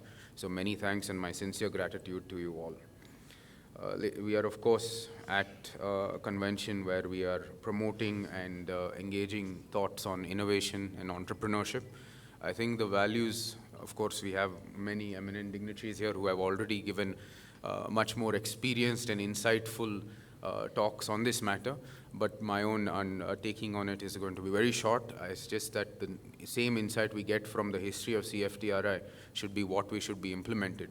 CFTRI itself was birthed from the need of the time. As you know, 10 years prior to the inception of CFTRI, we went through the Second World War, and though it wasn't India's war, India being part of the British Empire took an active part. Many of our soldiers, in fact, the entire Indian Army was more or less took part in various sites at the World War II, and this caused huge stress to India itself. Furthermore, after that, transitioning into an independent state and then into the Republic of India created huge stress, especially in our food security. So CFTRI itself was birthed because of a need of the time and to ensure that India has food security. And I think Dr. Ashok said very clearly that we need the science of delivery rather than the science of discovery, as you rightfully said. And that should be the propelling factor going forward, and CFTRI itself being a factor in that, I think is very much necessary at the time. One of the sort of social service organizations I work with is Berunda Foundation, which was created by me, and the idea being that Mysore's legacy is not just cultural or traditional, but also the heritage of innovation and entrepreneurship, or what you would call innovation and entrepreneurship in today's time. Bhadravati Steelworks, the University of Mysore, Mysore Sandal Soaps, Mysore Steel, Mysore Sugar, a number of other institutions were all created due to the factor of promoting an idea or a spirit of entrepreneurship within the state of Mysore. And together with that, the idea of what we have today as Make in India, that time you could call it Make in Mysore itself, or building the Mysore brand was what was promulgated. And then today it is, of course, done at the nation level itself.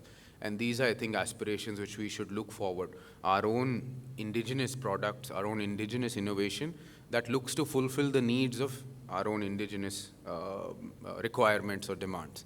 I think that is the key factor going forward, and something that we should all look to promote when we go forward, not just chasing unicorns, although that is a very laudable aspiration, but building for what is our social upliftment and empowerment what will result in creating value that is a lot more long-term.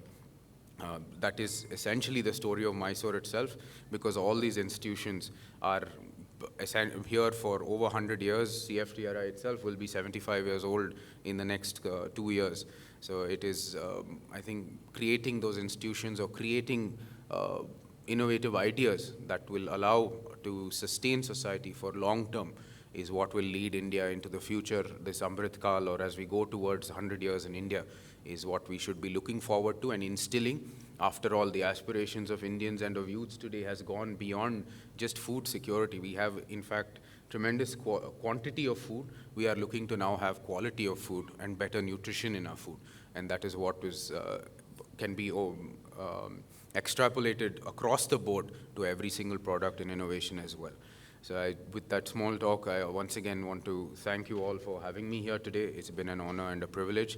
At the Palace, we always look forward to our continued association with CFTRI, and always are thankful for our continued involvement in all such programs and being a part of the environment here. I extend my congratulations to you all. I'm sure the insights we gain from this conference will benefit us all as we go forward in creating a more robust India, and one that is more, especially from a nutrition front or a food front, much more healthier, and looking forward towards creating the ideal human being especially when it comes to diet. So I thank you all for having me here today. Once again, wishing you all the very best. May Goddess Chamundeshwari's blessings be upon us all at all times. Thank you.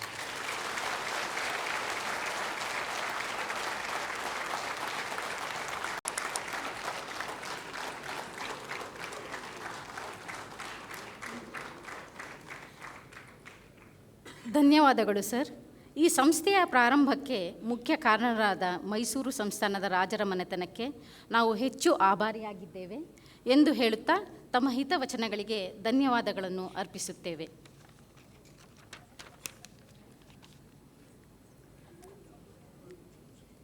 CSIR-CFTRI is highly honored and delighted to felicitate our honorable guests in the presence of His Highness Shri Yeduvir Krishnadatta Chamaraja Wadiyar on the dais. May I request our Madam Director to felicitate the esteemed guest. Madam, please. I request Dr. Naveen Kumar Rastogi, Chief Scientist, to garland His Highness Shri Yeduvir Krishnadatta Chamaraja Wadiyar. Rastogi, sir, please.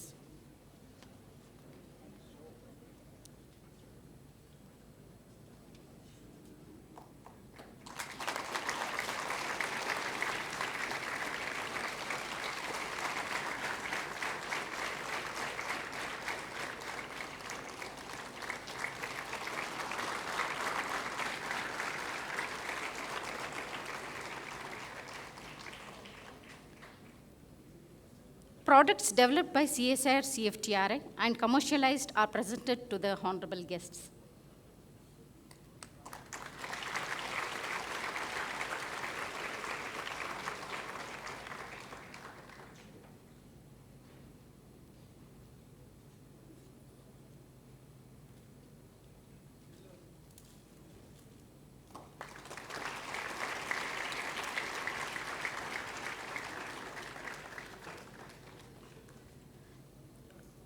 I request Dr. Umesh Hebar, Chief Scientist and Head FED, to garland Dr. Ashok Dalwai, IAS. Hebar, sir, please.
Now, I request Sri B.V. Satyendra Rao, Chief Scientist and Head TTBD, to garland CFTRI former Director and Distinguished Scientist of CSIR, Padma Shri, Bhatnagar and Rajyotsava Awardee, Dr. Vishweshwarya Prakash. Satyendra Rao, sir, please.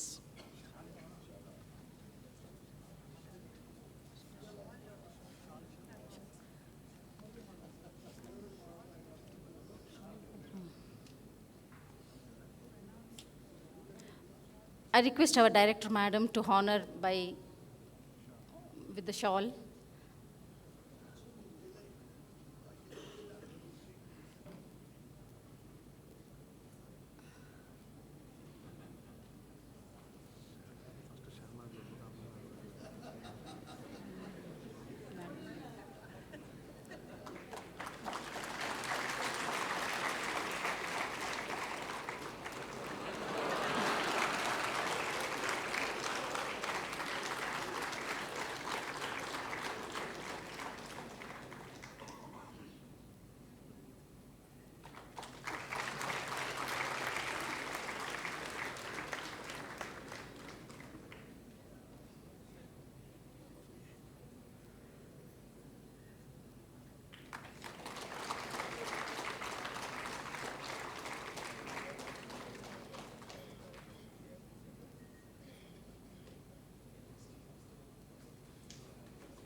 I request Madam Director to honor former Director of CFTRI, Dr. S.R. Bhaumik, with a shawl.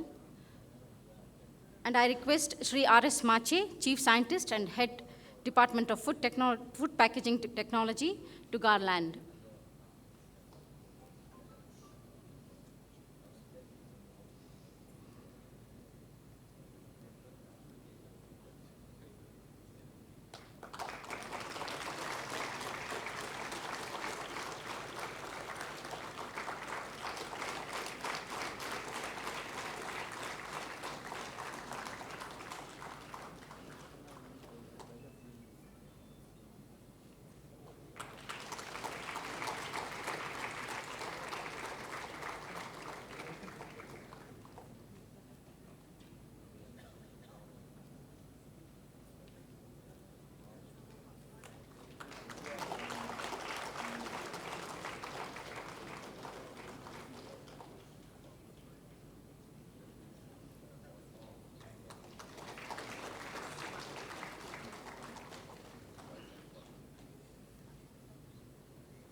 Thank you, Madam and Sirs. We have come to the conclusion part of this inaugural event of 1 Week, 1 Lab campaign.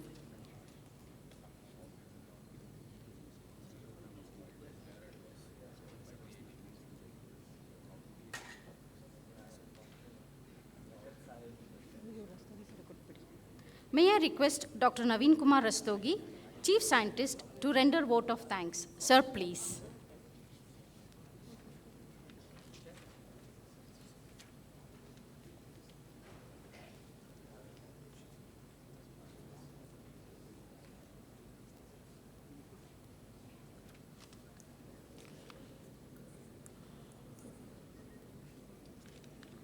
Very good morning to all the present here.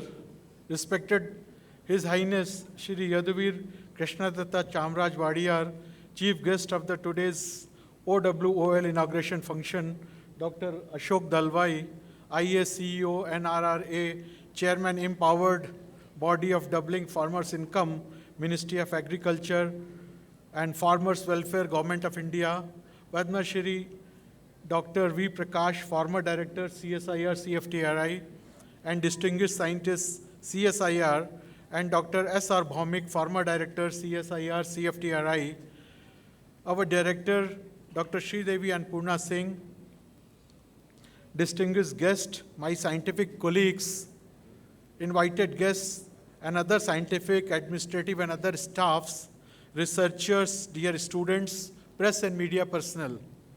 It is my proud privilege to propose vote of thanks on this occasion.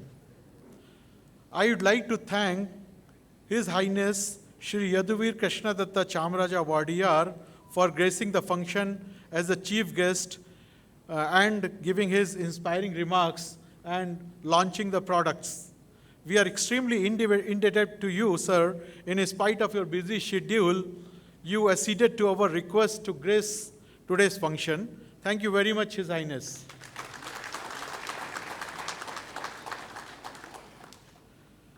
I would like to extend our genuine thanks to Dr. Ashok Dalwai ji for accepting our invitation as the chief guest of eminence and giving his thought-provoking remarks. Thank you very much, sir. Heartfelt gratitude and sincere thanks are also due to our esteemed guest of eminence, Padma Shri Dr. V. Prakash, former Director, CSIR-CFTRI, and Distinguished Scientist, CSIR, and Dr. S.R. Bhaumik, former Director, CSIR-CFTRI, for their kind words and scintillating remarks. I am grateful to Director CFTRI, Dr. Sridevi and Purna Singh, for guiding us for this function with her constant support and giving insight about the importance of this event. I am thankful to you for your meticulous minute-to-minute planning. This program can never be complete without her active guidance. Thank you, ma'am. I'd like to thank Ms. Jyoti for comparing the function very nicely, and the staff for rendering invocation. I am thankful to Dr. Satyendra Rao for introducing the chief guest and Dr. Umesh Habbar for helping us in launching the products.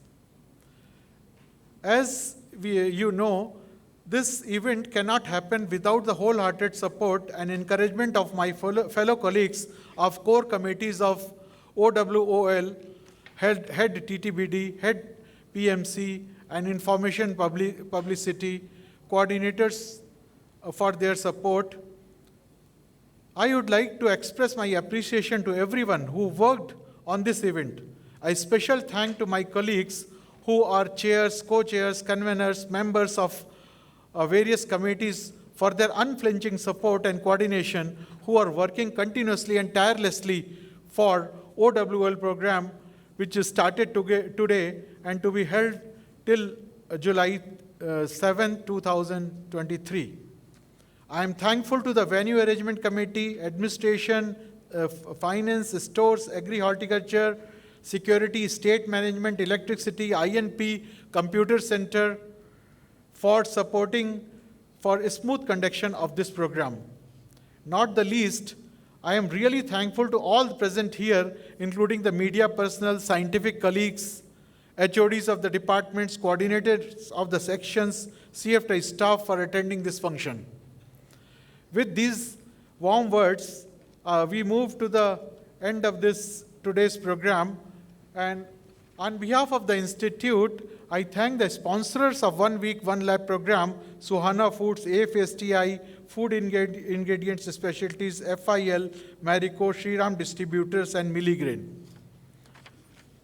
So I conclude by thanking one and all for their participation. I request everybody to please stand up at the respective places for the national anthem.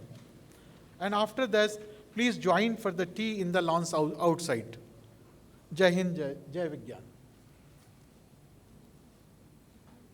जनगण मन अधिनायक जय हे भारत भाग्य विधाता पंजाब सिंध गुजरात मराठा द्राविड उत्कल बंगा विंध्य हिमाचल यमुना गंगा उच्चल जलधि तरंगा तव शुभ नामे जागे तव शुभ आशीष मांगे गाहे तव जय गाथा जन गण मंगलदायक जय हे भारत भाग्य विधाता जय हे जय हे जय हे जय जय जय जय हे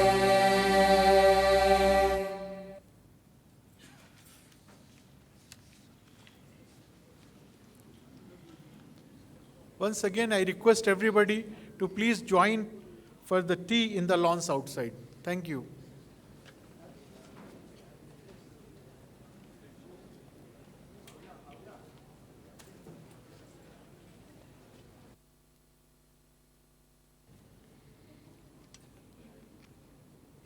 Good afternoon, everybody.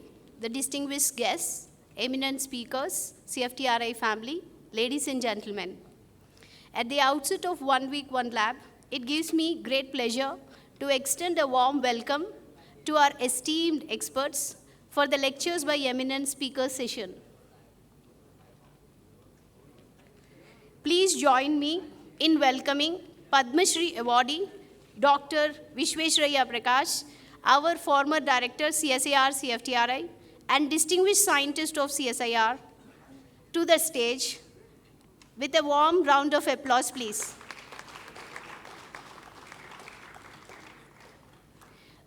I request Mr. Anand Chaudia, Director of Technology and Innovation, Praveen Masalewale, Suhana Spices, to also come to the dais and occupy the seats.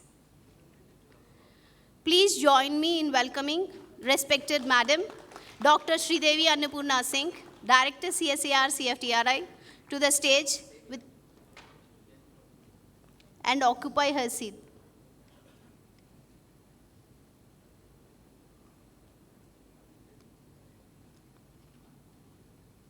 Thank you, sir, and thank you, madam. May I kindly request Madam Dr. Sridevi Annapurna Singh to greet Dr. Vishweshraya Prakash sir with a flower bouquet symbolizing our deep respect and appreciation.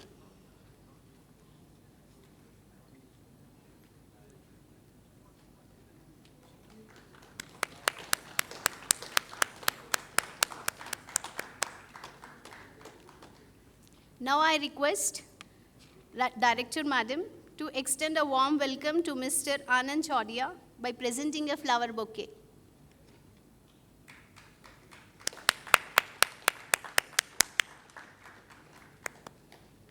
Thank you, ma'am. Now I kindly request Dr. Prakash Halami sir to please give a bouquet, flower bouquet to the director, respected Madam Dr. Sridevi Annapurna Singh.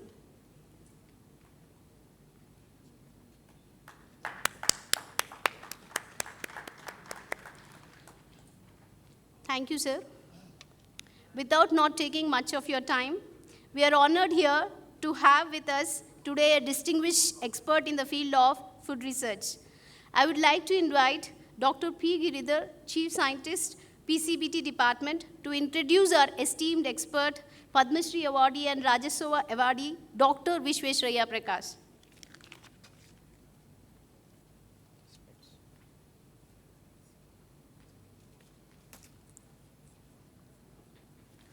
Good afternoon to all of you. It's with deep pride and humility that I introduce our keynote speaker for this session as a part of our CSIR-CFTRI's 1 week 1 lab program. We have the privilege of being in the presence of a true visionary and a leader in the food science and technology. It is nothing but Dr. Vishweshraya Prakash. Dr. Vishweshraya Prakash is a well-known protein chemist globally and a former director of CFTRI-Mysuru for 17 years and made CFTRI known very well with industries and at scientific levels nationally and globally, and was appointed as a pioneering distinguished scientist of CSIR Government of India upon his superannuation. He also has been serving as immediate past president of the International Union of Food Science and Technology, IUFAST 2023, immediate past vice president of the International Union of Nutritional Sciences, IUNS 2023 onwards, adjunct professor at Ramaya University of Applied Sciences, Bangalore, India since 2014, adjunct professor at the Institute of Chemical Technology, that is ICT Mumbai, India since 2017, and former president of Nutrition Society of India and International Forum on Nutraceuticals. He has received more than 65 national and international awards, including one of the high civilian awards of Padma Shri, some coveted Shanti Swarup Bhatnagar Award for Science and Technology, and Rajyotsava Award of Karnataka government, and several lifetime achievement awards from various organizations like Karnataka Science and Technology Academy, FICCI, IUFAST, AIFPA, SEA of India, and many other organizations in India and abroad. He is a fellow of most of the academies in India and Royal Society of Chemistry, UK, IUFAST, Canada, and IFT, USA. Dr. Vishweshraya Prakash has served as a chair and member for more than 57 national and international committees and planning documents on various science policies for India in the span of 53 years of his scientific career. Dr. Prakash has played a pivotal role of policy framework for a new perspective for the government in several pathways forward. Of notable ones are Chair of a Nutraceutical Committee in FSSAI and Ministry of Health and Family Welfare, and made the first regulations gazetted globally for nutraceuticals, and in a way that the Ayurceuticals for India with its 2,000 years of knowledge base. Also, epochal win of Basmati patent and other patents fought to win with his wise and knowledge-based technical inputs. He also took a large number of traditional Indian food ingredients to Codex to pursue and make Codex guidelines for global acceptance of standards, thus boosting the export market for India and also serving the national big market in India itself with food safety embedded into it. Most importantly, the role he played in the formation of Food Safety Standards Authority of India when he was asked to give his report on the presence of pesticides in beverages. He converted that challenge in justifying the creation of Food Safety Standards Authority and FSSAI nearly 14 years back. He led the entire team of CFTRI in reaching out to towns and towns of traditional and safe food hygienically packed to tsunami victims within 24 hours of a devastating tsunami hitting the east coast of India during the December 26, 2004 for a 10-day period, and this reach out is unprecedented for any laboratory globally. These are a few to quote. Dr. Prakash is very active even now in proteins and nutrition area and basic structural biology, and has 218 peer-reviewed research publications, 120 articles and editorials on various subjects in food science and food technology, 55 patents filed, nearly 20 PhDs and 25 master students he guided, and 935 plus keynote, chief guest and convocation address delivered. He is the author of 22 books and 12 more books in the pipeline and nearly 40 different policy reports to various organizations. He is currently serving on the editorial board of a number of food science and technology and nutrition and traditional medicine journals, and is on the editorial board of a number of health and traditional knowledge science books worldwide. Now, with pleasure, I invite Dr. V. Prakash. Ladies and gentlemen, please join me in giving a warm welcome to Dr. Prakash, sir.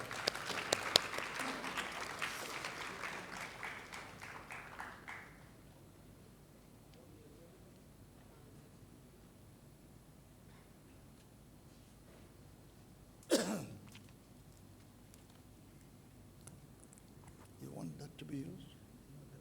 This is okay. Okay.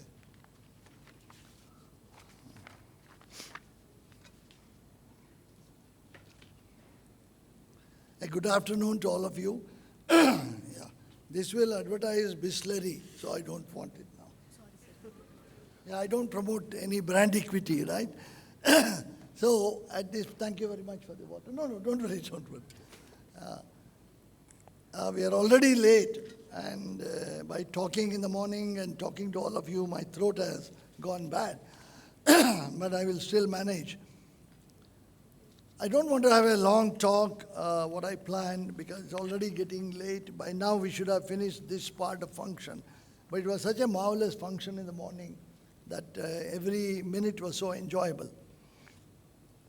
I will just focus myself with what actually Ashok Dalwai said about future. I think you said it right, Ashok. We need to plan for future. And I also liked what Dr. Baumik said about capacity development. And that is another very important area. And if we neglect both, we will be ending up in confusion and strategy being lost. So let me quickly go through some salient features, plans, keeping the history in one box, not to seal it, but to keep it open. But at the same time, open another box for future, what we might want to think about it, not exactly the project, but ideas. I think it's the ideas that gives the benchmarks, that gives the guidance, and also that gives the youngsters a lead in the food research in the country. Let me first of all take into strategy the 1950 era of food shortages and the 1960 eras of production of food, green revolution, and I think Dr. Swaminathan was purely responsible for it. And tomorrow I'm glad Soumya Swaminathan is going to be here, his daughter, who is now the chairperson of the CSIR-CFTRI. Coming back to our track of 1960, we had the problem of undernutrition, malnutrition. And one of the first foods that were developed in the world was Balahar. Balahar was so important. You will not believe, at that time it was Amrit Kal actually for children. Balahar was not an innovation all of a sudden. It had more than 10 years of research. We also were the first to publish Bala Vignan in the country. Many people remember that. But that is history. And today, we are in 2023, in other words, 2025 almost. We can't really survive on those laurels anymore. I want to repeat that. We can't survive on the old laurels that we did ourselves. It becomes obsolete. Your own research paper, look at the citation. First year, 1,400. Second year, 300. Third year, 100. Fourth year, 20. Fifth year, your own student will be quoting it. Science becomes obsolete just in 1,500 days. You look at any technology, your own cell phone, it's obsolete. Do you use BlackBerry now? Anybody using BlackBerry? Raise your hand. Very rare. So therefore, the obsoleteness of technology, we must keep in mind. We can't be behind industry. If Mr. Chodia is doing something, we need to be ahead of him to guide him, rather than he giving us ideas. So therefore, we have a larger role to play. We need to be ahead, like Amul. We were ahead of Amul in the spray drying of a high-fat milk. How do you dry an oil? Anybody? Rastogi, how do you dry an oil? How do you dry an oil? It's very complicated, right? You can't dry an oil. So buffalo's milk is very rich in fat. And if you try to spray dry, it has problems of different kind. So therefore, at that time we were leading the industry. But somewhere we slipped that. We missed that. And we lagged behind and industry took off ahead of us. I don't know which year, but it has happened. Therefore, we need to be ahead of them. And how do we be ahead of them? The only other thing is, I remember from Unilever, Dr. Gopal Krishna, Chris, he did tell me one day that if you do a regulation for nutraceuticals, I will come and personally congratulate you. That was the challenge of the industry. You can't do it. But it took 20 years to do that. But it doesn't matter, you are on the project.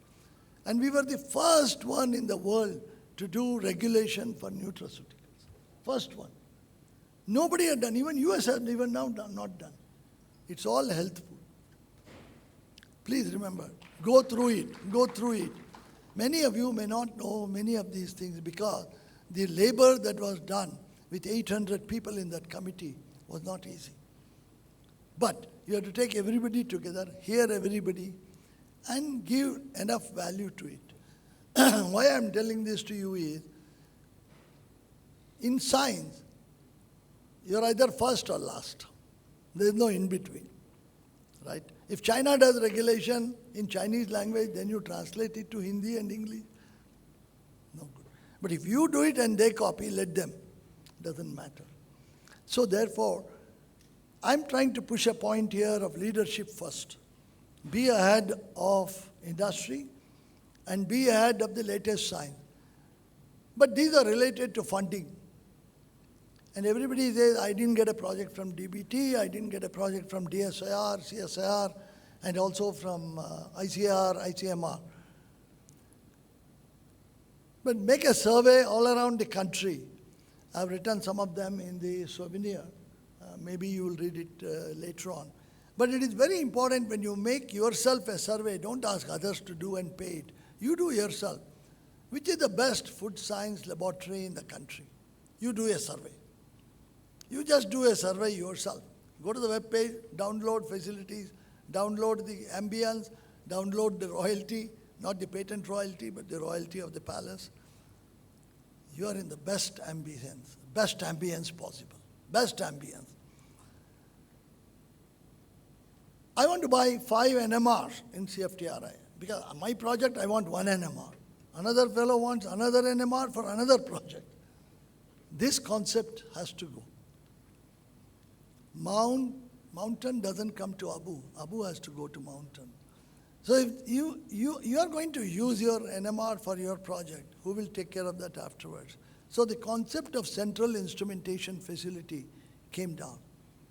In the same way, your pilot plants of tomorrow, let us say in the brewery, is a wall-mounted brewery in 10 feet by 10 feet.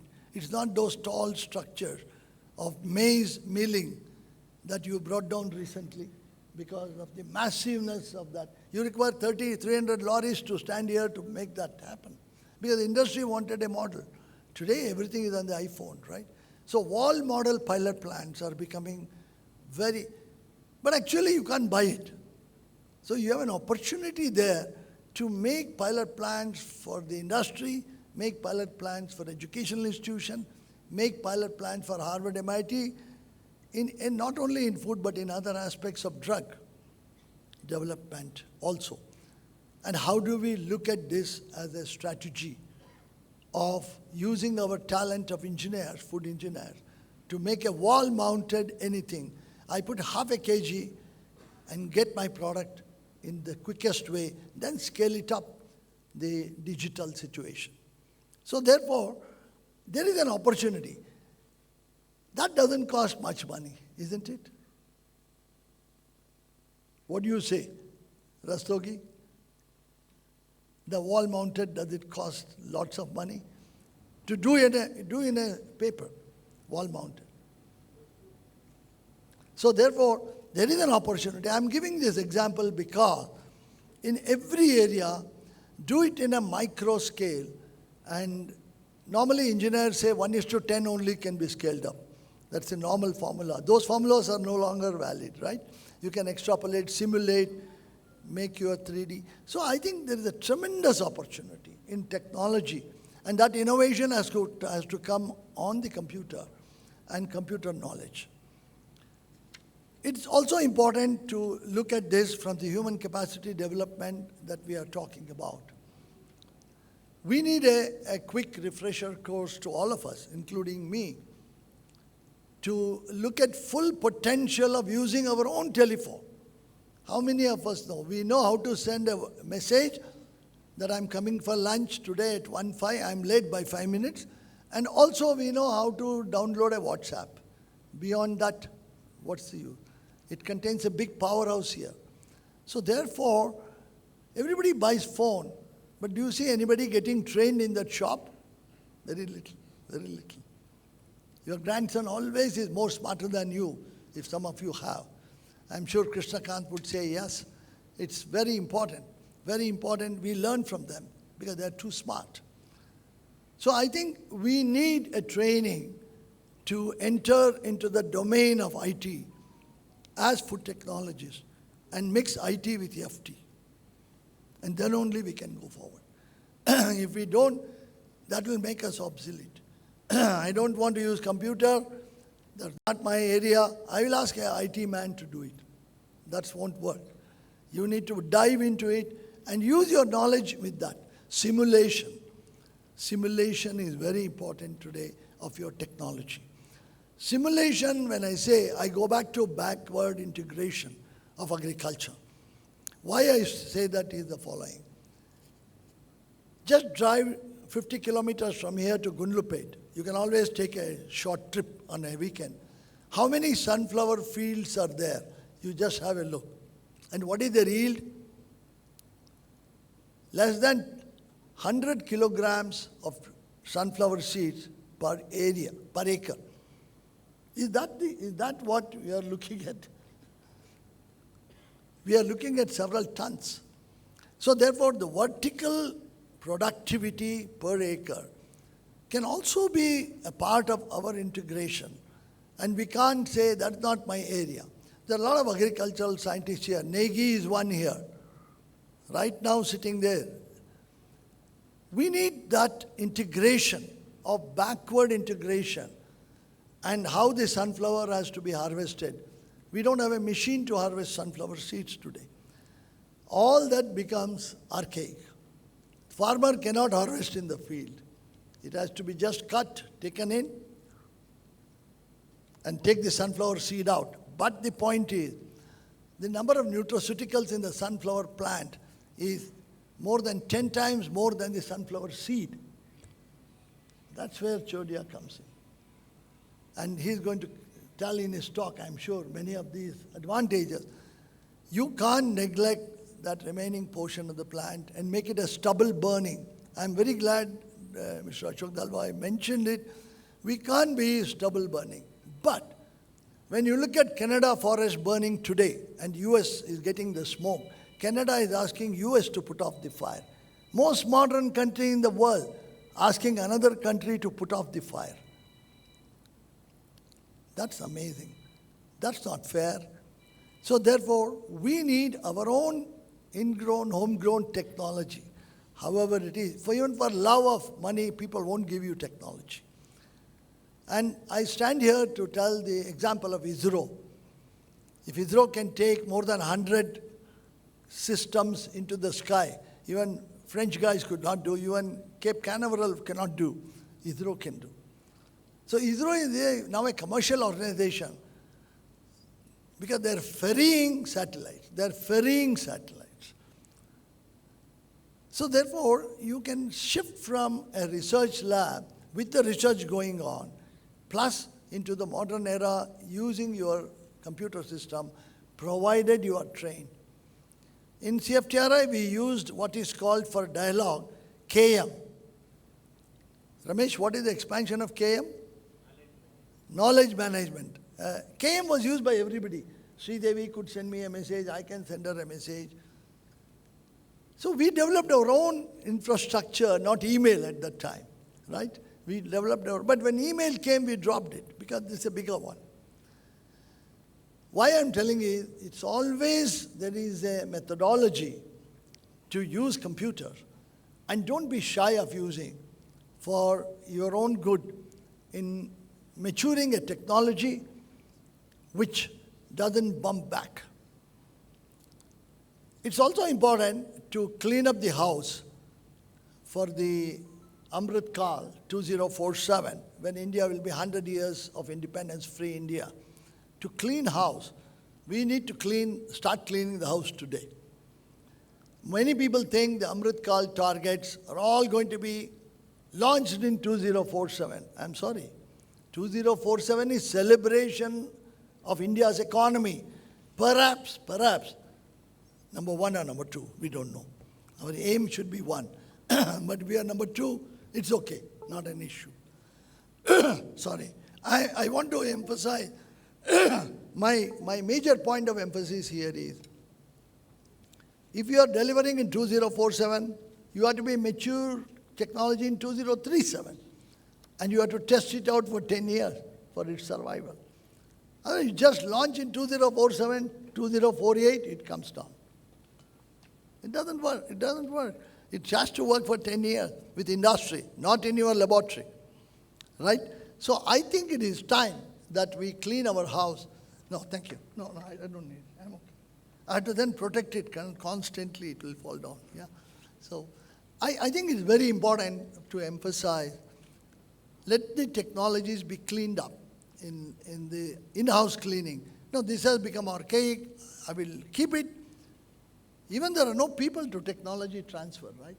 If you want to transfer a technology, a person is retired, the knowledge has gone with him, but it is in TTBD sitting with a label, and there's nobody to demonstrate it. So we need to visit that. And what I am emphasizing here is give that incremental innovation to that to make it modern. Possible. I think a group of people must sit and calculate the energy cost. No longer the big steel pipes and a boiler. It's a different solar. Today we are on solar. Energy for that should come from solar. And recalculate the carbon footprint, the energy star. Don't be locked up with the US 5-star energy. Go for 8-star energy labeled by CFTRI, this equipment. You need to license the equipment. You are an approval authority for equipment manufacturers.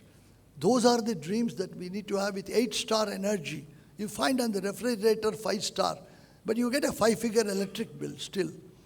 So I think it is very important. You are a certifying agency for solar. So these are some of the things that we should not forget. So energy-wise, we need to be aware. Point number 3, energy-wise, to be very, very smallest amount of energy that we need to use per unit of product. That can only come if we are able to lock it up and review it and try to improve it. With the process is gone if you don't improve it. So we can't be staying on Amul's forever. Even Amul MD doesn't stay permanently, am I right? Even Amul MD goes away. So therefore, nobody is remembering us, except we are talking Amul CFTRI. We did a good job. We are happy, we are proud at that point of time. But did we improve Amul? We never. I think it is time that we need to invite individual industries, ask their problem, take it up as a project, but then the Research Council doesn't allow us to work. Another impediment. So the Research Council chairperson, whether girl or boy, I don't know, involve the Research Council chairman in that dialogue. So that's very important. Like Professor Swaminathan was always involved in that dialogue. When he came here he was for 10 years Research Council chairman. He always got involved. We used to call people, discuss with him. That makes a lot of difference for comradeship and the confidence that one can develop. So my point is, look at energy costing of each process and product. I did talk of 2 P's. I'm going to talk of 4 more P's. One is process and product, right? Both I talked about energy, revisiting, and make it with the maximum number of products. The third one is very important. That is the PhD or the capacity building that we are talking about, what Dr. Bhaumik mentioned in the morning. Capacity building is not PhD, not masters. Today, the Honorable Prime Minister keeps talking about it, you all hear it, skill development. I just want to give you the example what happened in 1999 when Kiran Majumdar was one of the RC members here. And she gave a small link to us that a brewer in this country, there are 980 breweries at that time. Now it has come down to 960. It's important the brewer goes to Nottingham to be trained in ICBD, in the brewery industry in Nottingham. And how many months? 9 months the brewer is there. What happened to that industry with the brewer there? They had to close it. So she wanted us whether we can teach. And my job is always to say yes, because if you say yes, you have no problem, because the rest of the problem can be solved. But if you say no, you have to argue it. Yes. Then we contacted Graham Stewart. Graham Stewart, the director of that ICBD, brought his faculty here, and we conducted a 15-day course. Why? The course was not approved by Government of Karnataka because you are doing an alcohol industry. But there is a way out. You have a workshop for 15 days on ICBD, a holistic approach, starting from barley as a raw material, rice as a raw material, wheat as a raw material, even ragi as a raw material, even jawar as a raw material, even bagasse as a raw material. So the Karnataka Chief Secretary wanted to inaugurate that. Can you believe? The turn of the tide. Turn of the tide. So about 600 brewers were trained here. But ICBD did not lose their business. Why? They spread the business better. So it was a win-win situation for both of us. Graham Stewart used to come twice a year, and Richard Joseph used to coordinate that. We did a great job. But what happened to us after that? We didn't take it to the completion. We should have overtaken ICBD in a different way. So we always go to the end and something happens. Change in leadership, change in funding pattern, change in the government, and change in the mindset. Everything happens and that gets dropped. So point number P3 is the PhDs that we are talking about, the MScs that we are talking about, can all be equalized after their training with a skill development. That skill development has to be thought of as not as a degree, but without which the industry will not accept those people. Because unless there is skill, they have to spend 1 year to hire a person and train them. It's too late, too late. 1 year, you lose everything in the beginning. So I think skill development is a very important area. And also to look at the advantage of that P into individual scientist workshops, wherein just like a pilot gets a license every 6 months, you can't get a permanent license for lifetime. Your life is in danger. Whereas our life is not in danger, so we get a permanent license. So every 6 months, we need a small revalidation of our profession. However good you are, we need a small revalidation of our own capacities. This is very important because you learn the latest. And you become a student for 5 days. Many of you may not know, in my first month in August 1994, I took over on the 4th of August, and then in September first week, for 1 week I vanished. Nobody knows where I went. People are telling rumors that he has resigned. But I went hiding to Hyderabad to the Administrative Staff College and got my training for 1 week. Because without training, you are no good. You are no good. So therefore, skill development is permanent student. And every 6 months, you need, CFTRI can certify their own scientists into whatever way you want to develop it. And you can even certify other scientists of DFRL.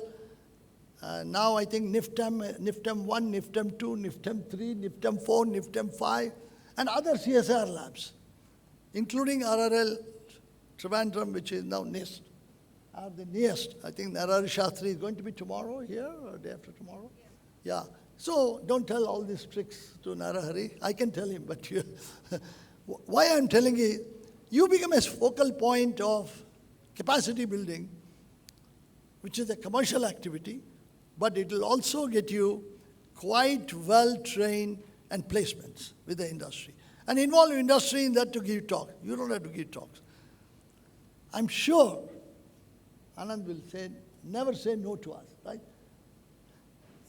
Of course, very rare to have such young, budding entrepreneurs, fully successful in 65 countries plus. Not easy, but there are few. That's all what you matter. There's only one moon in the sky. There are not too many moons, okay? So therefore, we have an advantage of locking up with industry like ICBD for brewery. We need to lock up with industries to run. And other organizations, to the whole world of universities, Harvard, MIT, Stanford, all Yale, everybody is looking at India for university. They want to have a branch of university, but they want 5,000 acres of land. And they will have one small building and big campus, okay? So there is an opportunity. There is an opportunity to marry, temporary marriage, with universities for academia and what we can do. And therefore, we can flourish very well in that area. The fourth P is basically patenting. And I will call it as protection of intellectual property, basically. That's the fourth P. Intellectual property is protected by several ways, not patenting alone. Can be geographical appellation, can be geographical tag, can be a trademark, and so on and so forth. But we only focus on patent.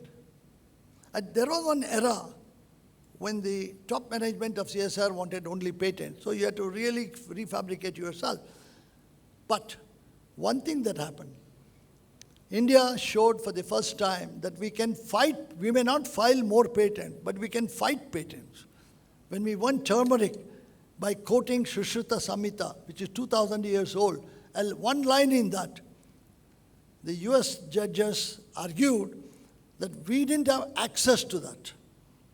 Okay, you don't have access to that? We will create traditional knowledge digital library for you, TKDL. So the entire Charaka Samhita and Sushruta Samhita is in the TKDL there today. So we won the Basmati patent in no time.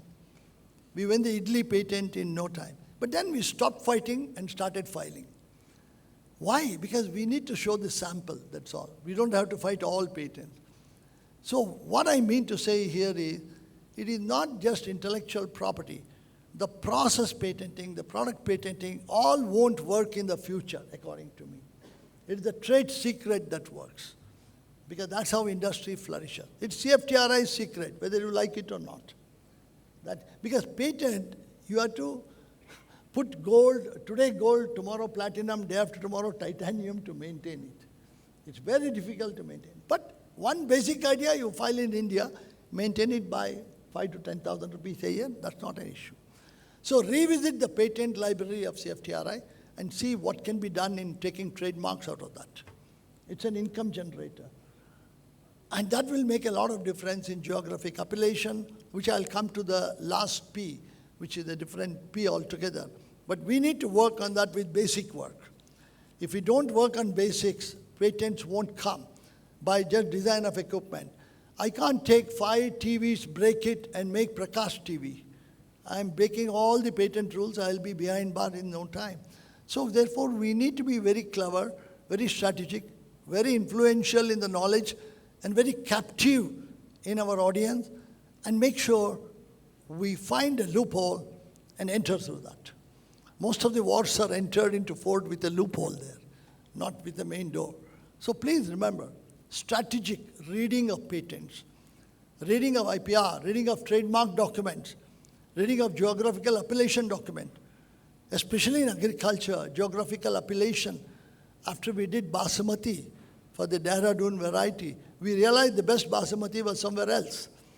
But ICAR had worked on that in 1972. They published in their newsletter. They didn't publish anywhere. So we had to find that newsletter. Nobody had a copy. Luckily, an Italian university had a copy of it. And we got that and won that patent of Basmati. But now we can fingerprint it, we can footprint it, we can do body printing of that, whatever it is required, we can do everything today because of technology. So therefore, it is important for us to look at a holistic approach from all the way to the field, to the farmer, to the, not the fork, but to the family. From farmer to family is very important. If we don't see that cycle where we fit in, we will lose very heavily. So therefore, IPR is a good income and good to work in basic research. It doesn't require too much money. That's one thing. Today, most of the laboratories in India, if you see the amount of chemicals that is available in these laboratories, CFTRI may be the lowest, I don't know. You can run next 100 years. Sigma packs 100 grams of something, you only require 0.5 grams. You have to buy a bottle. That is the business. And that bottle will be lying there after your retirement. Nobody wants to touch it because I don't know what it is. Really, this is the asset of the country. So we need to take stock of all these and look at how to minimize the expenditure in sharing and caring for the entire pathology of that process. And in that pathology, we need to also do a surgery and take out the wound which is infected and allow the body to grow itself into a healthy body. My fifth P is basically looking at a very different processes altogether, and that is the principle. In other words, government cannot be funding labs like this forever. You will find one day, maybe the day is already coming, I don't know, the funds are really curtailed. Private funds won't come like that. So how do we really do a project with minimum money is a big management issue. It's a big management issue like the industry. Industry will look at manufacturing a product with the lowest cost of the raw material and the highest cost for the product. The margin. That product cost cannot be costlier than its competitor unless quality is a parameter. So therefore, we need to look at the principle of each project. Not the principal investigator, but the principal. And look at that as a variation of the integral of the entire process from its birth to death. This process is going to die in 6 years, I know. I have to make maximum money in that 6 years. If I say I will file a patent and keep quiet, it won't work. It won't work. We need to transfer it well ahead of time to somebody else. So therefore, to look at partners from the beginning, and we are all afraid as scientists, pardon me, Anand, many times scientists have this, including me, have this strange phenomena of thinking. Industry are stealers. They steal ideas. It has come to our mind. It has come to our mind. That's not true anymore in this world. At one point, maybe one person has stolen. Doesn't matter. Doesn't matter. But ultimately, when you patent, it is available for everybody in the patent logbook, right? You can read the patent. And if you say a potato chip was made at 144 degrees to 187 with 3 examples, somebody will do all the examples and get the potato chip, and your patent is thank you, goodbye. I know the range now, 144 to 178. But for all I know, you are doing it 144.6 degrees centigrade. That's the best chips. But you put the lower limit on that to fool. Industry is smart enough to read that. Okay, they hire your own your own students, right? They are trained here. So I won't worry for those things. Integrate and build a relationship. Relationship is more important than anything. I want to quote why I said Bisleri, I kept it down. Ramesh Chavan, Bisleri CEO. When we requested him for a few fellowships to MSc Food Technology in ILAB, just a few fellowships, he said, you define how many you want. That's the beauty of some people. Not that they have excess money, but they are looking for a cause. They're looking for a cause to give. But only they will give, there is a confidence it is properly used. Okay? So therefore, every convocation we used to invite him, he never used to come. But sometimes he will appear suddenly, and he will be sitting in the last bench there, in the convocation. So these are the kind of relationships you have to build ultimately to flourish. Those are the things that will take the institute a long way. And at the same time, we have to now go into the last P, which is public good. Public good is very important. And if we don't stand on public good, we are in trouble. The whole world never had a model what to do in a disaster. Morning, it was mentioned about tsunami, right? Sridevi mentioned.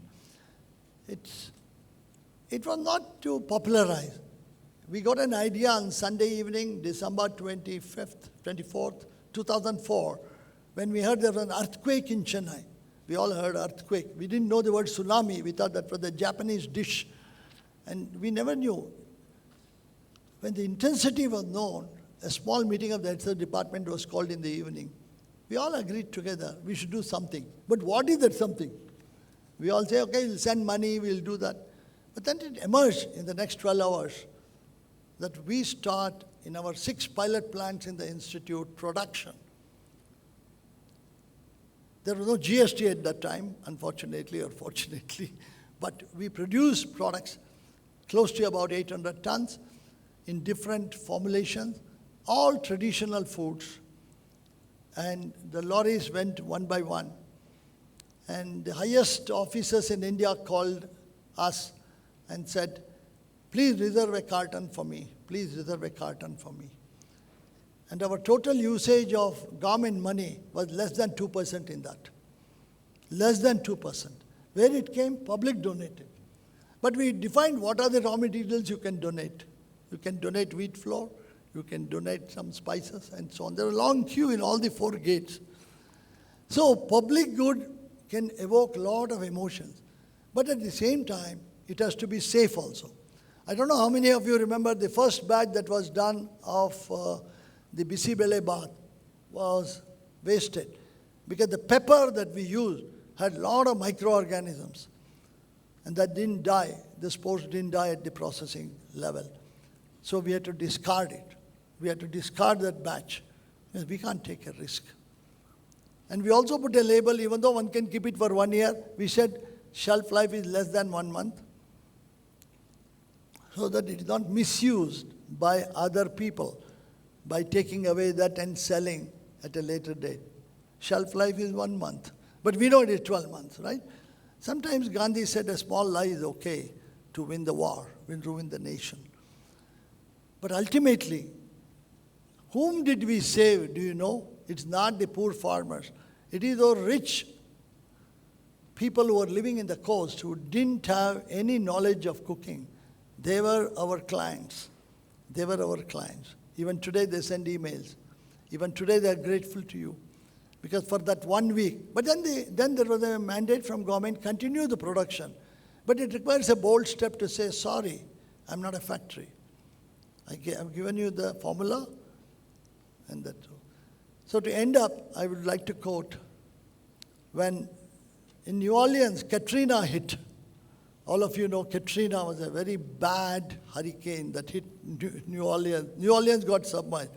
And US FDA was looking for helping them. After 2 months, they sent an email that, can you send a formula of how did you do from a laboratory to the public good?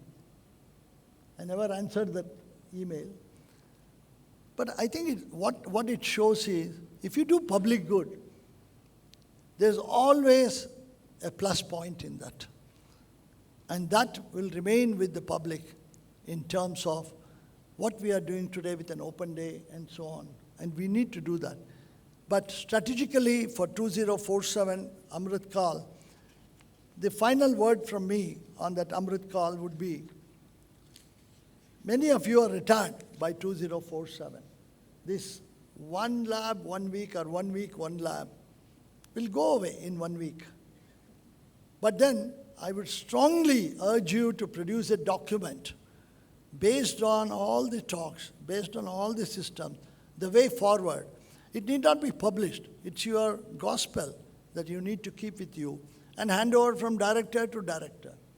You know, when you hand over your all assets to the next director, you need to hand over this also.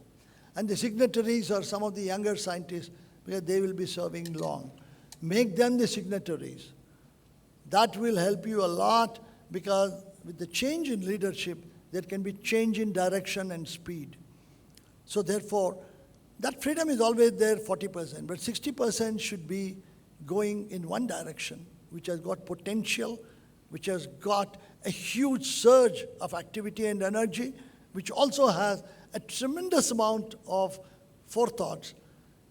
One of them, 2 of them may fail. Don't worry. Out of 100, if 5 fails also, don't worry. Just don't worry. Don't punish a scientist. It is important. That confidence, if it is built in the scientist, he will be innovative. She will be innovative. And don't hold anybody responsible for that. But the audit will always say, you are responsible. You are responsible. Yes, I am responsible. But what if a crop fails? Who is responsible? Is the farmer responsible? When the crop fails, you put the blame on the weather god, right? So here also, there's the destiny that has made it happen. So I have answered this audit 100 times. There is no problem on that at all. So it is a question of, ultimately, the load on the director. How much a director can take, there is a limit. But everything ends up to director. But I think that needs to be really looked into very carefully, set the priority, and make sure the younger people sign the documents to walk the talk.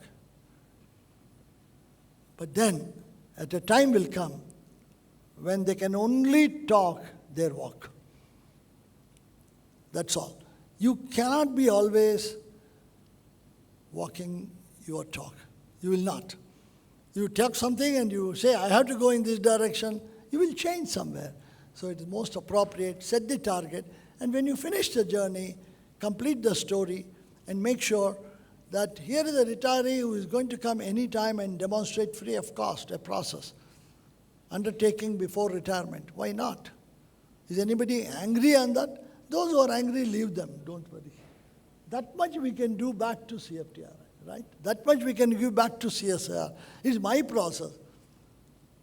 So if I'm incapable of showing, then remove that process, that's all. So I think there is a request that can that be happening, because manpower is decreasing and woman power is also decreasing, but at the same time, I would like you to think all these strategies administratively. I hope Ram Prasad is there somewhere.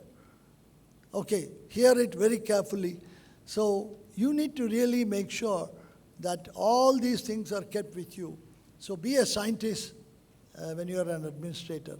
Administrator, scientist is always good. But a scientist administrator is a very complicated job. Very complicated job, not easy.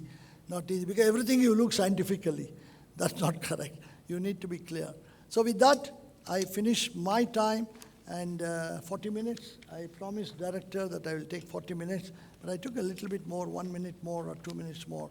But I would like to say that it's a great pleasure to be here. But I wonder, are we number one in the world? You ask her question every day, are we number one in the world? We were number one in the world at some point of time. I don't know which time. We were number one. Maybe 30 years back, 20 years back, 10 years back, maybe 50 years back. What happened? Where did we lose the game? And food technology is supposed to be very easy, and other technologies are very complicated. But I tell you, the most complicated technology is food technology. Because an apple contains 150 nutraceuticals. Thanks to COVID for coming in. Today, everybody talks of health. Everybody talks of immunity. Everybody talks of nutrition. Earlier, nutrition is for thinnum, skinnum, bonum. That's all. Not for me. Nutrition is for you. You are thinnum, skinnum, bonum. So I think it's very important. If food can be related to health, you will devour and you will completely overtake all other fields. Even the area of drugs and cosmetics, you can overtake it. If you relate food and backward integration of products that come from food.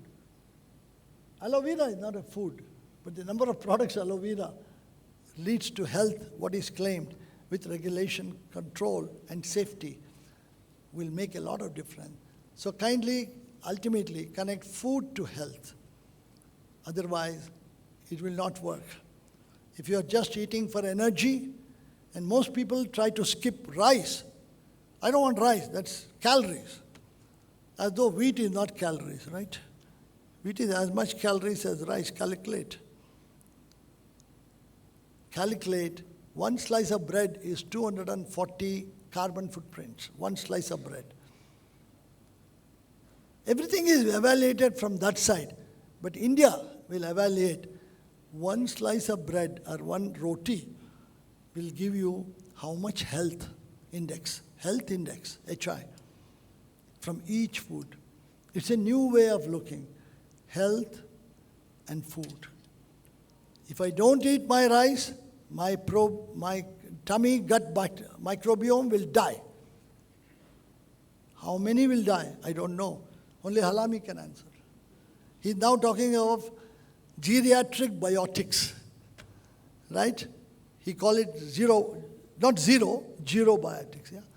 So I think there is tremendous potential in linking food to health and creating an index for health. A combination of food is 1 and 1, not 11. As Dr. Mashilkar used to say, 1 and 1 is always 11, not 2.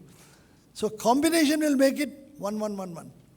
20 ingredients, 25,000 index. So there is a new way of looking at it. I hope you can make an attempt. It doesn't take much to do that. But I think there is a tremendous opportunity. That opportunity we should never miss. And let us trademark it as CFTRI. Anand visit us to do that. Great. Thank you. All the best. And wish you very good luck in the future. And don't have any shame in failures. Don't have any shame in failures. How many of you have not fallen down from cycle? If you are riding a cycle, raise your hand. First time you went. Nobody. But it is not recorded. Your children don't know that you have fallen. But when they fall, you will blame them like left and right. So this is life, but we should learn from it. With that message, food for health is the one thing that CFTRI should focus. Everything related to health, that's it. Upma is a very healthy breakfast. But index, what is the index compared to a slice of bread? This is 10,000 health index, that is 2,000. You make your choice. Now I eat 4 slices, you get 8,000. So it's a question of how you label it, how you grade it, how you link it, and how you synergize and symbioze the whole thing in a symbiotic way to look at energy and carbon footprint. On one side, the Westerners are talking, but we talk of health with our Ayur, with our knowledge, but not to go back to just Ayur, but health in general. And I think that's what we want. Just not immunity, but health, both mental and physical. Just physical is no good. This also is important. Yeah? Thank you very much. All the best.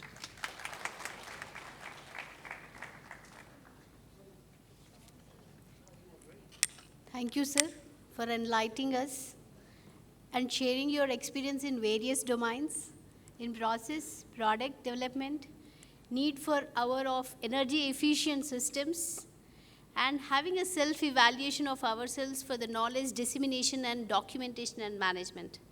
Thank you very much, sir. We keep in mind and the way forward for the CFTRI to place ourselves back as the leader one in the institute, in the country. Thank you very much, sir. Now, I kindly request Dr. P. Giridhar, sir, to introduce our second eminent speaker, Mr. Anand Chaudia, Praveen Masalewale, Suhana Spices.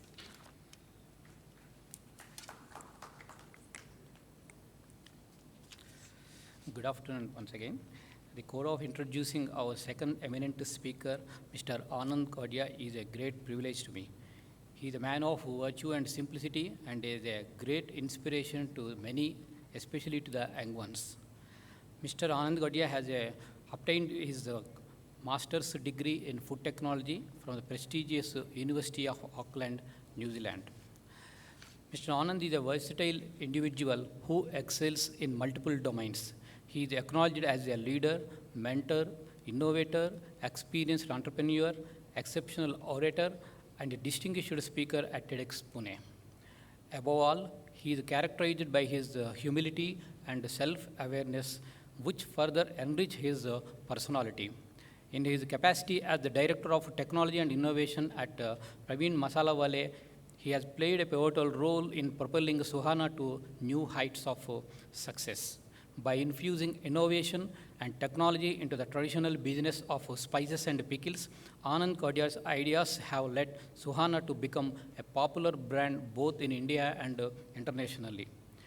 Mr. Anand Chaudia takes great pride in being the founder of the Eco Factory Foundation, that is famously called as TUF, a non-profit organization committed to promoting the sustainability in rural, urban, and industrial areas. His deep passion for this cause has led him to establish TUF, and he holds an immense sense of fulfillment in being its founder. His remarkable work in organic and natural farming, waste management, and sustainability has made a significant impact.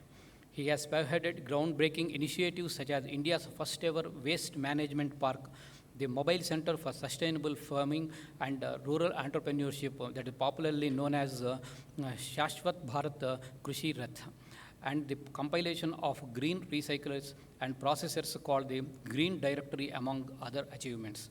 While Anand Chaudia takes pride in the recognition of recognitions he has received, as evident from the various awards and accolades displayed on his Wall of Fame, he sees them as a source of continuous motivation to further dedicate himself to his work and make a positive impact. Although spirituality has helped him find balance in life, he continues to strive for great success. Anand Chaudia aspires for his holistic approach to life to translate into productive endeavors that have a mass impact on creating a cleaner, greener, and more sustainable India. Mr. Anand has been creating a roadmap for the planet, nation, industries, and communities on sustainable development around SDGs program. And now, ladies and gentlemen, I feel very proud to present to you Mr. Anand Chaudia, a growth master who incorporates great strategies to stay relevant in business, making a positive difference in the lives of people and the environment. I welcome you, sir.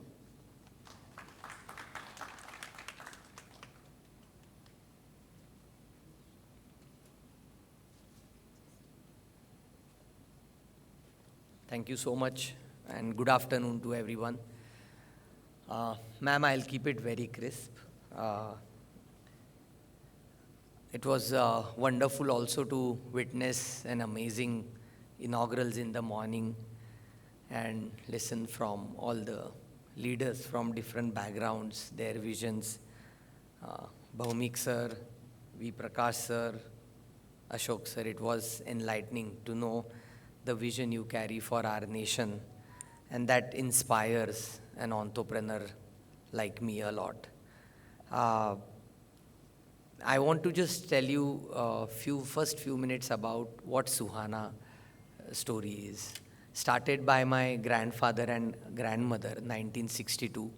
Home-based business where my grandmother would make few kg of masala every day, and it was also innovation, because a lot of discussion we did today is on innovation, and I personally feel that Indian traditional food industry, which is the biggest market share of Indian food industry, is home-based innovation. So every home acts like an innovation, and that's the kind of powerful diversity Indian food culture today carries. The product was one of its kind, which was like a wet masala, and then it got very popular, called Kanda Lasun Masala. And it was made 2 to 3 kg a day that time. And my grandfather literally would go around and sell it on cycle. That same masala today we do almost 35,000 kilo every single day, Kanda Lasun Masala today. And is going to 60 countries. That's been the journey, and I have realized, seeing them and seeing our journey, the power of Indian traditional food, what truly it is, and Indian spices. Then my uncle, who became food technologist and was topper from CFTRI, Mr. Pradeep Chodia, he got a lot of new product dimension to it. 2003, I joined business as a food scientist and technologist. I did it from University of Auckland. I'm telling this because you are all from the food science background here. And that time, sir, we had around 45 products. Today we have more than 300 products which we sell in the market. And right from Indian traditional food to very upmarket nutraceuticals, functional foods, IU foods, millet-based work is what going on now, is the brand is taking all over. And the very vision we keep in mind is to make sure the Indian traditional food becomes a leader in global food plate. That is our agenda and focus that we want to maintain to take Suhana ahead. The journey has been not that simple. There has been, I think every entrepreneur's journey to me is like a roller coaster ride. So some or the every day what new problem you will face and you have to tackle with, you don't know whether it is an internal ecosystem policies or some changes happening externally, and as the business is largely dependent on agro products as a source. So what we are actually, we are someone who is dependent on farmers' products, and we want to do some value addition to that and say we are great processors, but we depend on the lives of farmers and their work actually. And I really appreciate one point which was shared by V. Prakash sir here today, that the vertical growth in acre is really important, because that on which actually food industry depends on that which the entire hunger of our nation really depends on. So one focus area we work on always along with Suhana is how we can work very closely with farmers at large. As we work always with customers, the idea that the brand has become so popular is because we have worked very consumer centric and understanding the customer dynamics very closely, and make those products available to our customers. And Ashok sir, you said in the morning that the science, more than the science of discovery, for us, the science of delivery worked well for a Indian traditional food industry, because the products are there for generations. The poha exists there for generations, but just making poha, kappa poha, and giving it to the market made it big difference today. Suddenly, Puneri kappa poha, we could make a global kappa poha, because a poha like healthy, simple dish, now global market can consume, as we could give it in a stable format and in convenient format. One very important thing I want to share as an industry and as a person who is looking into innovation aspect of a food industry, that the consumer demand globally is changing. The research demand and the research focus is sometimes definitely connected to consumer research, but sometimes is also connected to the advancement which is happening in the science or technology on that front. What we as industry always require to be more and more consumer-centric research people. Many times research in packaging technology has helped FMCG industry more than the product itself. And you all will see in last 5 years, 5 rupees wala pack, 2 rupees wala pack, 1 rupee wala pack has taken over all the market. The whole ideology, in fact, if you see as a industry and as a consumer, to sell products in 100 gram or 500 gram has become obsolete. That was the whole thing which vets and majors would act upon and direct upon. But today, no one ever thought that MRP will come on the front side of the pack. And today, that has become a game changer. We bring 5 rupee wala pack, 1 rupee wala pack, 2 rupee wala pack in front of the pack. That attracts customers. Customers are more, earlier customers were more loyal, but today customers are more explorers. And we need to cater that as industry. We don't want to see that, yes, the same tradition will continue and everybody will come and buy my 500 gram wala Suhana masala. No, things have changed. And if I wouldn't have changed with time, as strongly, with lot of agility, I think I would have lost on the market share or the battle. As sir, you told that the old ways of thinking and the research we need to look at differently now. We are trying to do as an industry also in a very aggressive way. Now, that is not remaining. For example, the competition doesn't remain, and it's a threat to us as a country, India. Because the competition doesn't remain to us with our domestic competitors or for all Indian manufacturers. For that matter, the competition is now global. Last 4 years, a country like China or Vietnam or Malaysia is exporting equal volumes of Indian curry powder in global market. Country like Malaysia sells more frozen samosas and parothas than India. And they are our dishes. We need to be very aggressive to upbeat with this global competition. Because on food industry, on food scientists, a large democratic dividend, which sir mentioned in the morning, is dependent, and that is our farmers. So our work is far more important to just a food industry's growth or just the research. It is actually more important to actually build large livelihood in our farmer segment. And that is only possible when very intellectual brains, creative brains, put their mind to see how both back end and front end can grow together. I have been focusing on innovation, and very soon I realized I also need to focus on innovating the farm part of our business and how then this company can actually play a role in the farming ecosystem. Eco-Factory Foundation was born out of a it's a byproduct of Suhana trying to go sustainable or waste-free.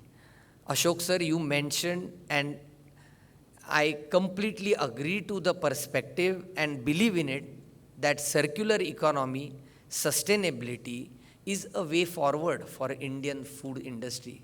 For that matter, any ecosystem, whether it is a premises like CFTRI, we still can build a concept of circular economy here, or our office, or a school, or college, or industry like Suhana. And the ideology came when we decided that so much the brand is loved globally, we should make sure we are equally making our back end clean and better. Because we used to, sir, burn the waste we used to produce. We used to do landfill or put it in some nala or odha or river and forget about it. At a point, I was super guilty about the way we are managing our backend because we simply were not known to the research and innovation happened in the space of waste management or sustainability. This is 8 years back. And I don't come from, technically don't come from that background. But then we decided that we want to make Suhana go waste free. That time we used to have wastage of almost 3,000 metric tons to 4,000 metric tons per annum. Now what that waste is all masala, cleaned masala wastage, or we make large amount of pickle and the seeds of mango, raw mango seeds and the bad quality fruits and so many other things which are in the industry, including cheap quality gunny bags, was all biodegradable waste we had. And that was by quantity, it was the highest.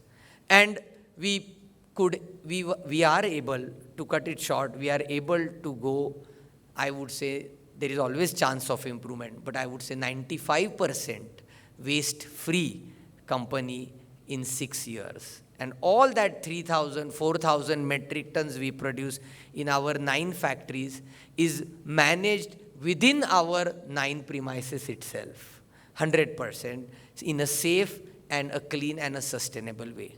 I realize that as a company and as a corporate, we want to take care of our customers. We want to definitely make good profits, but we don't want to make profits at cost of environment and planet and for generations to come. And this is how we started then working on plastic waste, metal waste, e-waste,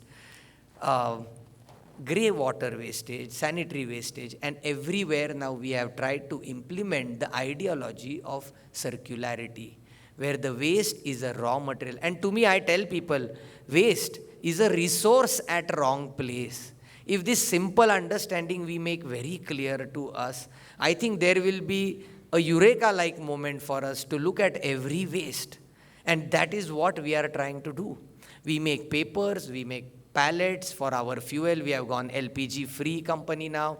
And in a year, we target, sir, to go fossil fuel-free company. We run our 2 entire premises, which are storing more than 1,000 metric tons of packed masala entirely on solar power. And I'm happy some of the respected scientists here came and could witness some work I am doing there.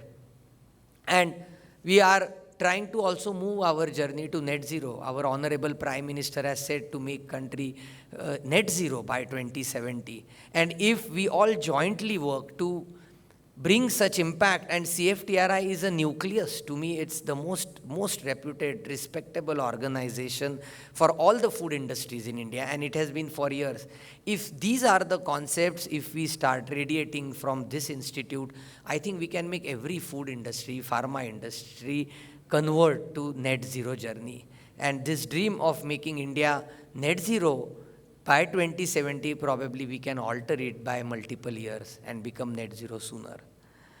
Then we are now making oil from plastic. We are making bricks from plastic because plastic is a major and a difficult material to handle and manage.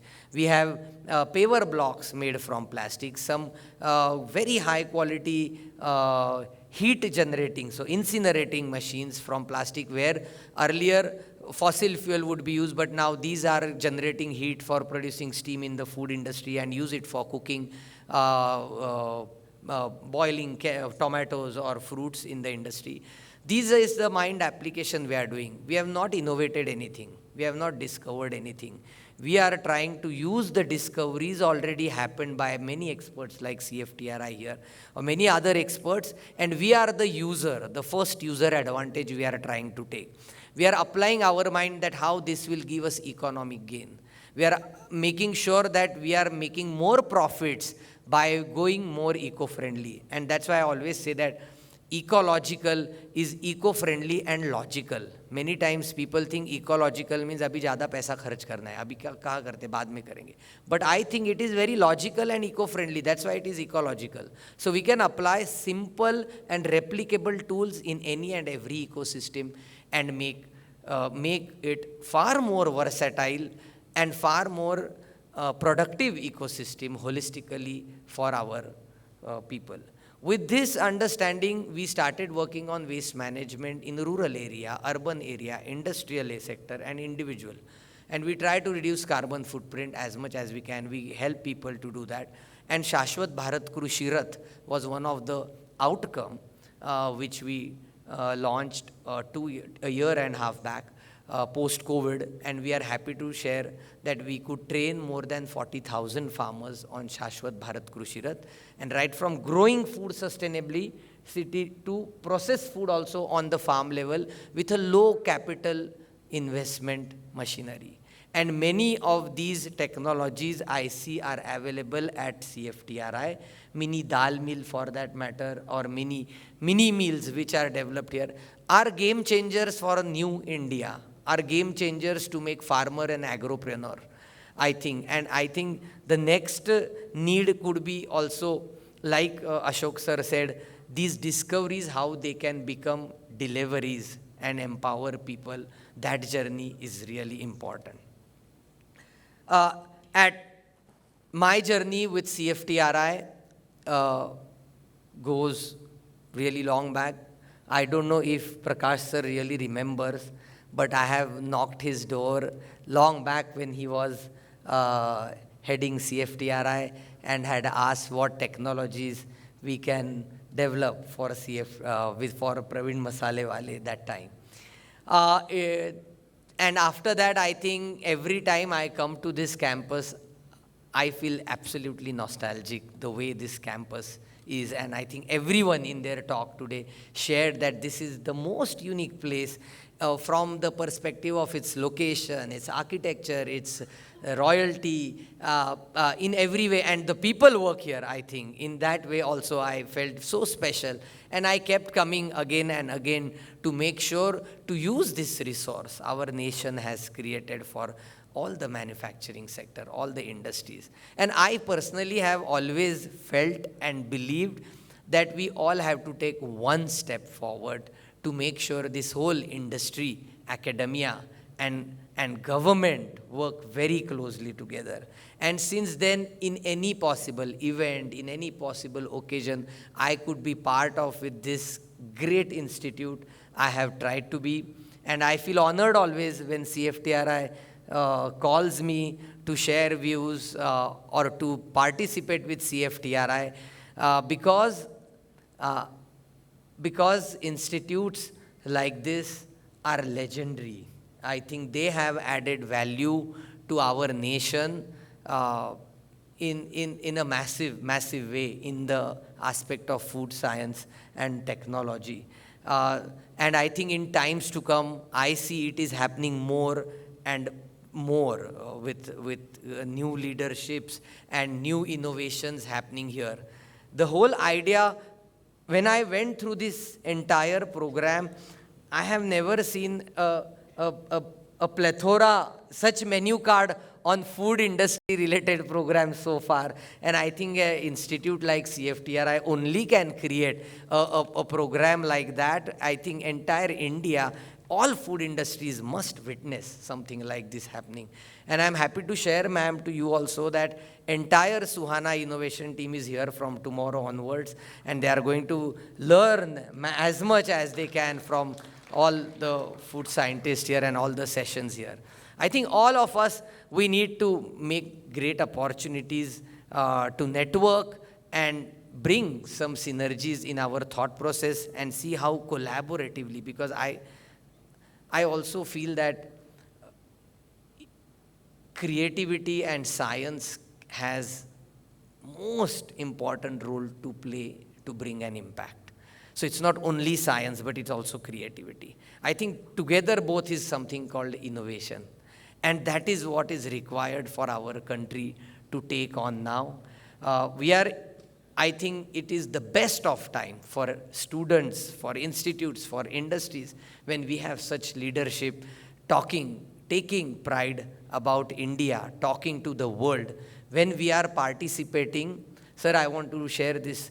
When now we participate in Gulf Food or Anuga, Indian industries are looked upon very differently. This was not the case 15 years back. We would get some corner in that big hall. Okay, India के stalls कहाँ हैं? भाई वो वहाँ है, वो जाने को भी तकलीफ है. कब माल बेचूंगा? कब लोग आएंगे मेरे यहाँ? When they'll see us, see the brands. But today we are everywhere at a prime position when we are taking the stalls.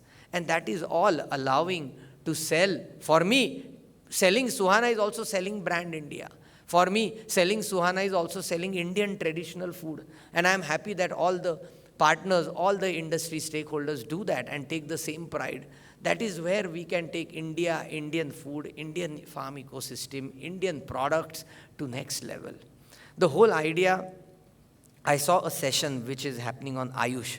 Around 50 to 60 Ayurvedic raw material ingredients FSSAI has allowed to make it part of the food now. Imagine the kind of new diversity in food products now one can grow with 60 new ingredients of great medical value to play on. It can, that just one thought have restructured Suhana R&D completely. That how we need to now relook at Indian traditional food, because we have 60 new ingredients which we can use and which are safe, which are having health as their first selling point. Like sir said, food and health is something one must connect today. I think that's the mantra for definitely for future. But when we see Indian domestic market, which is our internal ecosystem, it still runs on large value-based product offering. So we still need to be very economical when we are selling products in villages, tier 2, tier 3 cities. The story, FMCG story there is completely different. That's where still people want products to be non-adulterated, clean, hygienic, and still cheap at price. If we can achieve that as company, as institute, you offer such solutions to industries, I think and which you have been offering always, yes, will be of a great benefit. I want to congratulate Sridevi ma'am on this oval occasion. And it's a great initiative. I, as a person, have been, as chairman, MCCIA Pune, once have invited a CFTRI team to Pune, and I got overwhelming support that time from Pune industry also, where 2025 CFTRI Day we celebrated, in fact, in Pune few years back, and around 200 industry players were there in Pune for that event, and every scientist of CFTRI shared what innovations are happening here, and a lot of new bondage could happen between CFTRI and Pune-based or Maharashtra-based food industrialists that time. After that, my communication with CFTRI has been more often. I have been talking with Hebbar sir, Satyendra Rao sir, Rajesh Mache sir, who has always been coordinating for many things happening here. And I feel proud and privileged to be part of this great ecosystem.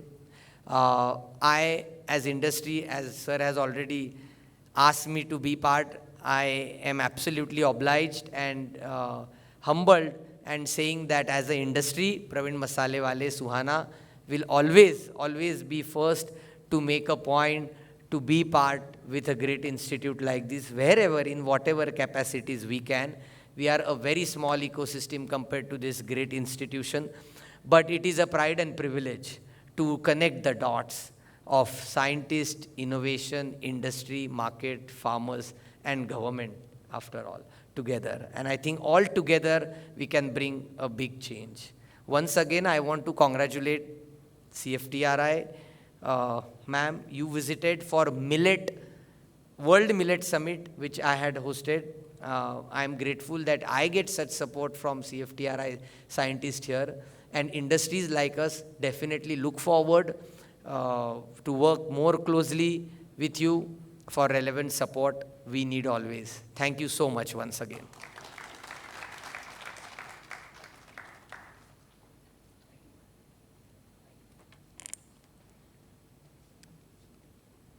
Thank you, Mr. Anand Choria, for sharing your inspiring journey of Suhana Spices and explaining us about the sustainability of food product in a different dimension, where it is not only the advancement of the science which drives the food product, but it is also the consumer choice which is actually results in the sustainability of product.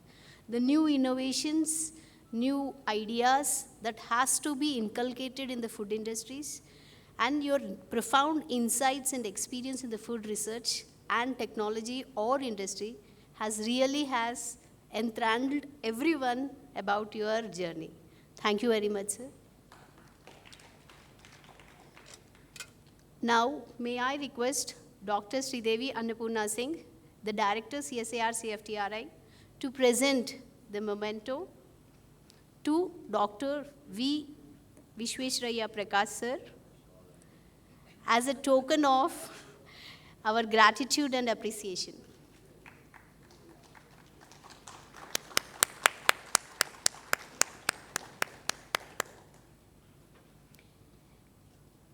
Now, ma'am, I kindly request to present a memento to Mr. Anand Choria, Praveen Masalawale of Suhana Spices,